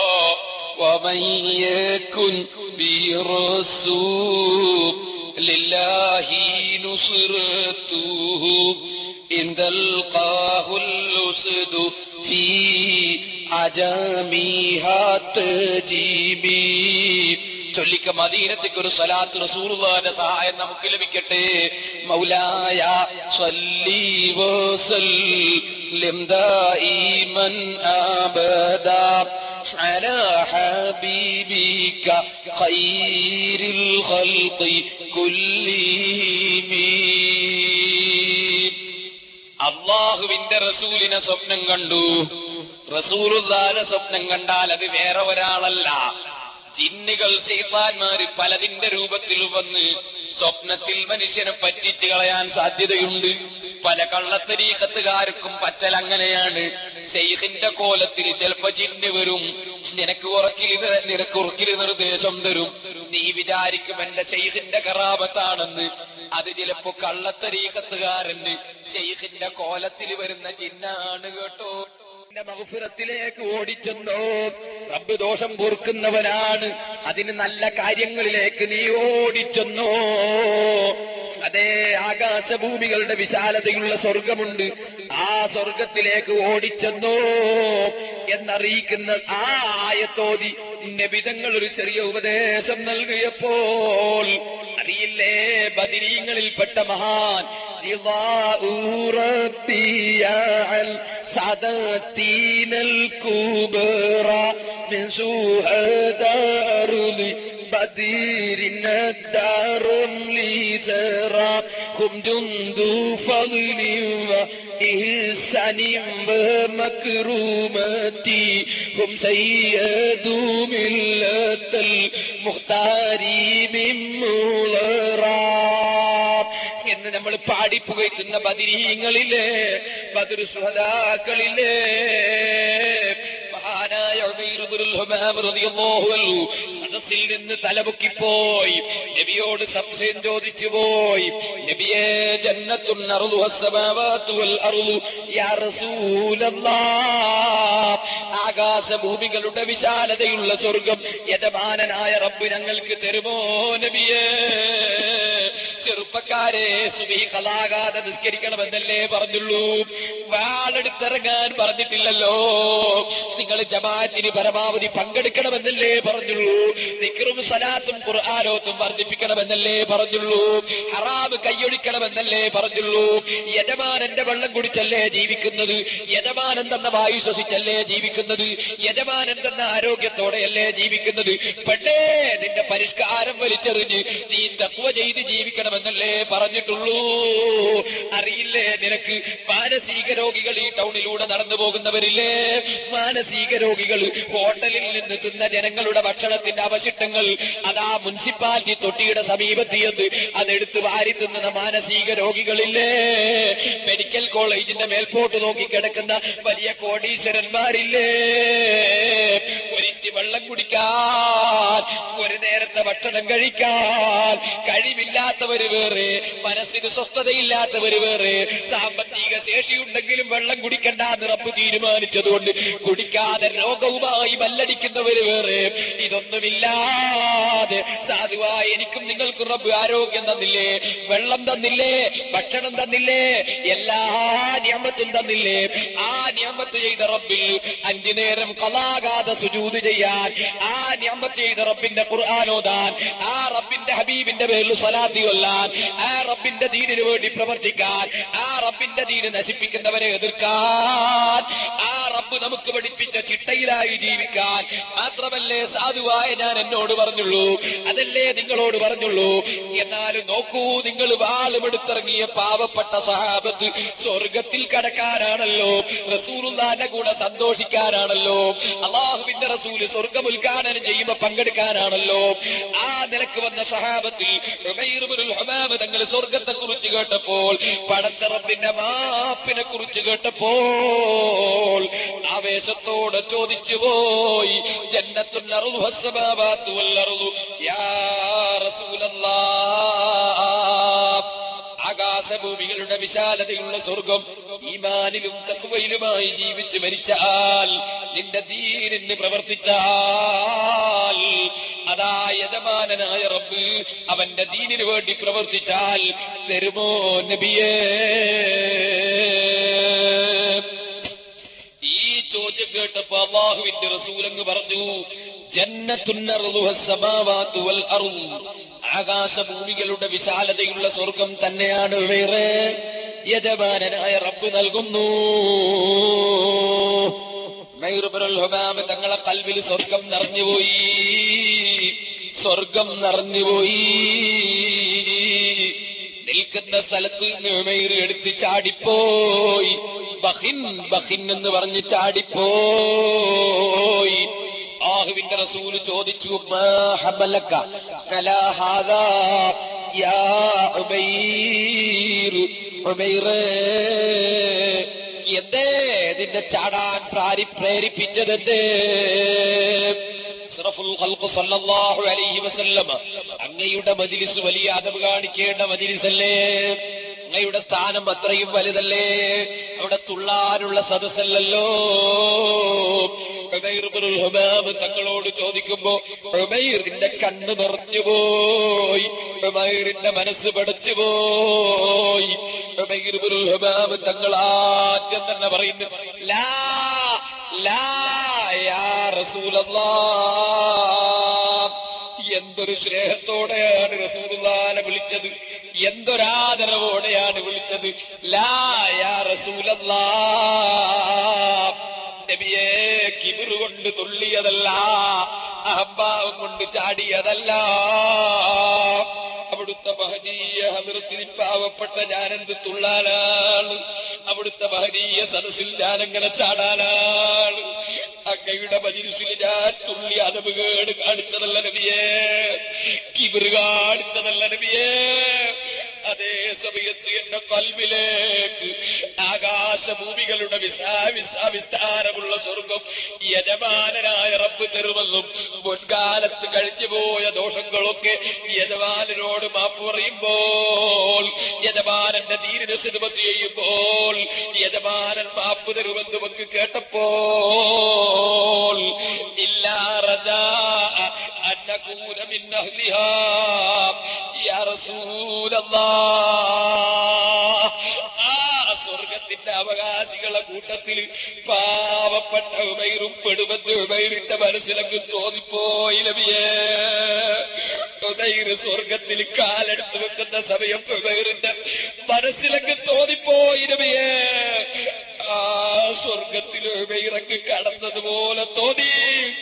ഉമൈർ സ്വർഗത്തിലെത്തിയ സന്തോഷം കൊണ്ട് തുള്ളിപ്പോയി നബിയേ. കിബിറ് കൊണ്ട് തുള്ളിയതല്ല, സ്വർഗത്തിലെത്താനുള്ള ആശ കൊണ്ട് തുള്ളിപ്പോയി നബിയേ. അല്ലാഹുവിന്റെ റസൂലിന്റെ മറുപടി, അന്ത ബില്ലഹ്ലിഹാ, നീ ആ സ്വർഗത്തിന്റെ അവകാശി തന്നെയാണ് ഉമൈറേ. സന്തോഷത്തിന്റെ ടിക്കറ്റ് കിട്ടിപ്പോയി. ഉമൈർ ഇബ്നുൽ ഹുമാം പ്രവർത്തനം നിർത്തിവെച്ചോ? എല്ലാവരും ബാഗിങ് എടുത്തു. ആ ബാഗിൽ കുറച്ച് കാരക്കയുണ്ടല്ലോ, ഓരോ കാരക്കകൾ വായിലേക്ക് കിട്ടു. കടല തിന്നുന്നതുപോലെ ഓരോ കാരക്ക വായിലിട്ട് തിന്നുന്നതിനിടയിൽ കാരക്കയും ബാഗും വലിച്ചൊരേറ് കൊടുത്തു. കരട് സംഭാവന ചെയ്ത അതാ ഹംസ റളിയല്ലാഹു അൻഹു സന്തോഷിച്ചു പോയി. കൈ സംഭാവന ചെയ്ത മുആദ് റളിയല്ലാഹു അൻഹു സന്തോഷിച്ചു പോയി. ഇമാം അബൂ ഹനീഫ തങ്ങൾ എത്തിപ്പോയി. ഇമാം മാലിക്, ഇമാം ഷാഫി, ഇമാം അഹ്മദ് ഇബ്നു ഹംബൽ തങ്ങൾ, എല്ലാ മഹാന്മാരും വന്ന് പങ്കെടുത്തു പോയി. ഗൗസുൽ ആലം തങ്ങൾ എത്തിപ്പോയി. ഇമാമുൽ ഹറമൈനി തങ്ങൾ എത്തിപ്പോയി. സർവ്വ സാലിഹീകളും ആരിഫീകളും ഔലിയാക്കളും അഖ്വാബികളും എത്തിപ്പോയി. ഉദ്ഘാടനത്തിന്റെ സദസ്സൊരുങ്ങിപ്പോയി. ഏതാണോ ഉദ്ഘാടനം? സയ്യിദന്മാര് പള്ളി തുറക്കുമ്പോ, ആലിമീകൾ സ്ഥാപനം ഉദ്ഘാടനം ചെയ്യുമ്പോ തിക്കിത്തിരക്കി ചെന്ന മുമ്പിലേ ഉദ്ഘാടനം ഇതൊന്നുമല്ല. അതാ യജമാനനായ റബ്ബ് അടിമകൾക്ക് സമ്മാനം കൊടുക്കുന്ന സ്വർഗലോകമില്ലേ, അതിന്റെ ഉദ്ഘാടനത്തിന് നേതാവെത്തിപ്പോയി. മുഹമ്മദുൻ സയ്യിദുൽ കൗനൈനി വസ്സഖലൈനി വൽ ഫാരിഖൈനി മിൻ ഉർബി വമിൻ അജമി. സർവ്വ ജിന്നുകളും ജനങ്ങളും സർവ്വ മനുഷ്യരും സർവ്വ മലക്കുകളും എല്ലാവരും ഒരുപോലെ ആദരിക്കുന്ന നേതാവെത്തിപ്പോയി. അഷ്റഫുൽ ഖൽഖ് മുഹമ്മദുർ റസൂലുള്ളാഹി أنا أول من يحرك حلق الجنة ولا فخرا. ഇതിന്റെ മേലെ പവറില്ലടോ. സ്വർഗത്തിന്റെ വട്ടക്കണ്ണി ആദ്യമായി പിടിച്ചു കുലുക്കി സ്വർഗം ഉദ്ഘാടനം ചെയ്യുന്ന നേതാവ് ഞാനാണ്. ആ സ്വർഗത്തിന്റെ ഉദ്ഘാടനത്തിന് അല്ലാഹുവിന്റെ റസൂലെത്തിപ്പോയി. സർവ്വ സ്വാലിഹീങ്ങളും വന്നണഞ്ഞു പോയി. മുഅ്മിനേ, നിനക്കാ സ്വർഗത്തിന്റെ ഉദ്ഘാടന സദസ്സിലൊന്ന് പങ്കെടുക്കണ്ടേ? മർക്കസിന്റെ സമ്മേളനത്തിന് വളണ്ടിയർമാരായവർ, മർക്കസ് എന്ന സ്ഥാപനത്തെ സഹായിച്ചവർ, റബ്ബിന്റെ ദീനിനെ സഹായിച്ചവർ, മുതഅല്ലിമീങ്ങളെ സ്നേഹിച്ചവർ, പണ്ഡിതന്മാർക്ക് പ്രചോദനം നൽകിയവർ, സാദാത്തീകളെ സ്നേഹിച്ചവർ, മുതഅല്ലിമീങ്ങളെ സഹായിച്ചവർ, യതീം കുട്ടികളെ സംരക്ഷിച്ചവർ, റബ്ബിന്റെ ദീനിന് വേണ്ടി ഇഖ്ലാസോടെ ഖിദ്മത്ത് ചെയ്തവർ, സ്ഥാനമാനത്തിനു വേണ്ടിയല്ല, ദുനിയാവിലെ പേരിനും പ്രശസ്തിക്കും വേണ്ടിയല്ല, റബ്ബിന്റെ യജമാനനായ റബ്ബിന്റെ ഹദ്റത്തിൽ സ്വർഗം പ്രതിഫലം നൽകുമ്പോൾ അവിടെ ഒന്ന് പോയി പങ്കെടുക്കാൻ ആശിച്ചവർ. അഷ്റഫുൽ ഖൽഖ് സല്ലല്ലാഹു അലൈഹി വസല്ലമ തങ്ങൾ വന്ന് സ്വർഗത്തിന്റെ വട്ടക്കണ്ണി പിടിച്ചു കുലുക്കി ഉദ്ഘാടനം ചെയ്ത് അവിടുത്തെ ശറഫാക്കപ്പെട്ട കാലെടുത്ത് വെച്ചു പോയി. സാലിഹീങ്ങളൊക്കെ അങ്ങോട്ട് കടന്നുപോയി. ഞാൻ ചോദിക്കട്ടെ മുഅ്മിനേ, അൽമറു മഅമൻ അഹബ്ബാ, മനുഷ്യൻ സ്നേഹിച്ചവന്റെ കൂടെയാണെന്ന് റസൂലുള്ള പറഞ്ഞില്ലേ? അവരെല്ലാം അങ്ങ് കാലെടുത്ത് വെക്കുമ്പോൾ സാലിഹീങ്ങളെല്ലാം കയറിക്കഴിഞ്ഞു. നമുക്ക് രണ്ടക്ഷരം പഠിപ്പിച്ചു തന്ന ഉസ്താദുമാർ മുമ്പിലങ്ങ് നടന്നു. ആ ഇൽമ നമുക്ക് പകർന്നു തന്ന ഉസ്താദുമാർ, അവരുടെ ഗുരുനാഥന്മാർ, അവരെല്ലാം മുന്നിലങ്ങ് നടന്നു. പിന്നിലൂടെ എന്റെ പ്രിയപ്പെട്ട മുതഅല്ലിമീങ്ങളെ, എന്റെ പ്രിയപ്പെട്ട മുഅ്മിനീങ്ങളെ, നമ്മുടെ ആലിമീങ്ങൾ നടക്കുമ്പോ പിന്നിൽ അവരുടെ ചെരിപ്പ് പിടിച്ചു നടക്കാൻ ആശിക്കുന്ന നമുക്ക് അവരെല്ലാം ആ ഉദ്ഘാടനത്തിൽ പങ്കെടുത്ത് സ്വർഗത്തിലേക്ക് അങ്ങ് കടക്കുമ്പോൾ അവരെ പിന്നാലെ നമുക്ക് വന്ന് കയറട്ടെ. അവരെ ബഹുമാനിക്കാത്തവര്, അവരെ സ്നേഹിക്കാത്തവര് കൂട്ടുപിടിച്ച് നടന്നാൽ അവരെ പിന്നാലെ പോകാനൊക്കുമോ? ഉദ്ഘാടനത്തിൽ പങ്കെടുക്കാനൊക്കുമോ? അതുകൊണ്ട് സുന്നത്ത് ജമാഅത്തിൽ അടിയുറച്ചു നിന്ന് തഖ്വയിൽ അധിഷ്ഠിതമായ ജീവിതം നയിച്ച് സാലിഹീങ്ങളുടെ കാൽപ്പാട് പിന്തുടർന്ന് ജീവിക്കാൻ സാധുവായ നീയും ഞാനും ആലോചിക്കണം. മരണത്തിനു വേണ്ടി ഒരുങ്ങിക്കൊള്ളണം. ജീവിതം അവസാനിക്കാത്ത ജീവിതത്തിനു വേണ്ടി ഒരുങ്ങിക്കൊള്ളണം. യജമാനനായ റബ്ബ് അതിന് നമുക്ക് തൗഫീഖ് നൽകട്ടെ. യജമാനനായ റബ്ബ് അതിന് നമുക്ക് തൗഫീഖ് നൽകട്ടെ. ഞാൻ എന്റെ പ്രസംഗം നിർത്തുന്നു. ഈ സ്ഥാപനവുമായി സഹായിച്ചവർ, ഈ സ്ഥാപനവുമായി ബന്ധപ്പെട്ടവർ, ഈ സ്ഥാപനത്തിലെ ഉസ്താദുമാർ, ഇവിടെ പഠിച്ചവർ, അങ്ങനെ തുടങ്ങി ഒരുപാട് ആളുകൾ സുന്നത്ത് ജമാഅത്തിന്റെ ഖാദിമീകൾ മരിച്ചു പോയിട്ടുണ്ട്. അവരുടെ പേരിൽ അല്പം ലാ ഇലാഹ ഇല്ലല്ലാഹ് എന്ന ദിക്റ് ചൊല്ലണം. നമുക്ക് ആ ദിക്റ് ചൊല്ലി മരിക്കാൻ അല്ലാഹു തൗഫീഖ് നൽകട്ടെ. ഒരൽപ്പം സ്വലാത്ത് റസൂലുള്ളാഹിന്റെ ഹദ്റത്തിലേക്ക് ചൊല്ലണം. എന്നിട്ട് നമുക്കൊന്ന് ദുആ ചെയ്യണം. ബഹുമാനപ്പെട്ട ഉസ്താദ് അവറുകൾ മജ്ലിസിലുള്ള നിങ്ങൾ ആമീൻ പറയുമെന്ന പ്രതീക്ഷയോടെ കാര്യമായൊരു വിഷയം റബ്ബ് എളുപ്പമാക്കി കൊടുക്കാൻ വേണ്ടി ഈ സദസ്സിൽ ദുആ ചെയ്യാൻ വസിയ്യത്ത് ചെയ്തിട്ടുണ്ട്. റബ്ബ് ഇജാബത്ത് തരുന്ന റബ്ബാണ്, അവൻ മുജീബാണ്. ആ റബ്ബിനോട് കാര്യവും ശരിപ്പെടുത്തി തരാൻ വേണ്ടി പറയണം. മറ്റൊരുപാട് കാര്യങ്ങൾ പലരുടേതും പറയണം. നമ്മുടെ അസാധ്യതത്തിന്, നമ്മുടെ സാദാത്തികൾക്ക്, നേതാക്കൾക്ക് അല്ലാഹു ദീർഘായുസ്സും ആഫിയത്തും വർദ്ധിപ്പിക്കുമാറാകട്ടെ. അവരുടെ തണലിൽ ഒരുപാട് കാലം പ്രവർത്തിക്കാൻ നമുക്ക് അല്ലാഹു തൗഫീഖ് നൽകട്ടെ. നിങ്ങളൊക്കെയും ജദ്ദിദൂ ഈമാനക്കും വനവ്വിറൂ ഖുലൂബക്കും ബിഖൗലി അഫ്ദലിൽ ദിക്ർ ലാ ഇലാഹ ഇല്ലല്ലാഹ് എന്ന ആ കലിമത്തു തൗഹീദ് ചൊല്ലണം. സ്വലാത്തും ചൊല്ലണം. പോരാ, ബഹുമാനപ്പെട്ട ഉസ്താദ് അവർകൾ പ്രത്യേകം പറഞ്ഞു, സദസ്സിൽ നിന്ന് നല്ല ഒരു പിരിവെടുക്കണം, കാര്യമായി പിരിവൊന്നും കിട്ടിയിട്ടില്ലെന്ന് പറഞ്ഞു. ഞാൻ നിങ്ങളോട് പറയട്ടെ, ഒരുപാട് ചെലവുകൾ യതീം കുട്ടികളുടേതെടുത്ത് ഈ ട്യൂബ് കെട്ടാൻ വേണ്ടി ഉപയോഗിക്കാതെ നമ്മുടെ മജ്‌ലിസുകളിൽ നിന്ന് പിരിക്കുന്നത് കൊണ്ട് തന്നെ നമ്മുടെ ഈ മജ്‌ലിസിന്റെ ചെലവുകളൊക്കെയും ഇവിടെ ഉണ്ടാക്കണം. അല്ലാഹു തആല നിങ്ങൾക്ക് തന്നതിൽ നിന്ന് ദുആ റബ്ബ് ഇജാബത്ത് തരുമെന്ന് നിങ്ങൾ ഉറപ്പിച്ചോ. ഇജാബത്ത് തന്ന റബ്ബ് ഇനിയും ഇജാബത്ത് തരുന്നവൻ തന്നെ. അവന്റെ സാലിഹീങ്ങളെ മദ്ഹ് പറഞ്ഞ നമ്മുടെ നാവ്, റസൂലുള്ളാഹിന്റെ മദ്ഹ് പറഞ്ഞ നമ്മുടെ നാവ്, ബദരീങ്ങളെ പറ്റി പറഞ്ഞ നമ്മുടെ നാവ്, നമ്മളെ നാവ് ഒരുപാട് ദോഷം ചെയ്തതാണെങ്കിലും ഇപ്പോൾ അവസാനം മഹാന്മാരെ മദ്ഹ് പറഞ്ഞ നാവല്ലേ, റസൂലുള്ളാഹിന്റെ പേരിൽ സലാത്ത് ചൊല്ലുന്ന നാവല്ലേ, വല്ലാത്ത വെയിറ്റുള്ള കലിമത്തു തൗഹീദ് ചൊല്ലുന്ന നാവല്ലേ. ആ നാവ് കൊണ്ട് ആമീൻ പറഞ്ഞാൽ, ആ നാവ് കൊണ്ട് റബ്ബിനോടൊന്ന് ചോദിച്ചാൽ യജമാനനായ റബ്ബ് സാധുക്കളായ നമ്മെ മടക്കുമോ? മടക്കില്ല എന്ന് ഉറപ്പിച്ച് ചോദിച്ചോ. ഇജാബത്ത് റബ്ബ് തരും. ദുആ കഴിഞ്ഞിട്ടല്ലാതെ ആരും പോകരുതെന്ന് ഉണർത്തുന്നു. നിങ്ങളാൽ ഈ സമയത്ത് സാധുവായ എന്റെ കയ്യിലേക്ക് തങ്ങളവர்கள் ഇവിടെ ഇരിക്കുന്നുണ്ട്. ബഹുമാനപ്പെട്ടവര്, ഇപ്പോൾ ആരോഗ്യം കുറവാണല്ല, ബുദ്ധിമുട്ടിക്കുന്നില്ല. സാധുവായ എന്റെ കയ്യിലേക്ക് സദഖകൾ കൊണ്ടുവന്ന് തരണം. ബഹുമാനപ്പെട്ടവര് ബറക്കത്തിന് വേണ്ടി തുടങ്ങിയിട്ടുണ്ട്. നിങ്ങളൊക്കെയും സഹായിക്കണം, സഹകരിക്കണം. മർക്കസു സഖാഫത്ത് സുന്നിയ, അത് ആലിമീങ്ങളെ വളർത്താനുള്ളതാണ്, യതീം കുട്ടികളെ രക്ഷിക്കാനുള്ളതാണ്, അല്ലാഹുവിന്റെ റബ്ബിന്റെ ദീന് നിലനിർത്താനുള്ളതാണ്. അവരവരാൽ കഴിയുന്ന സദഖകൾ എല്ലാവരും തരണം.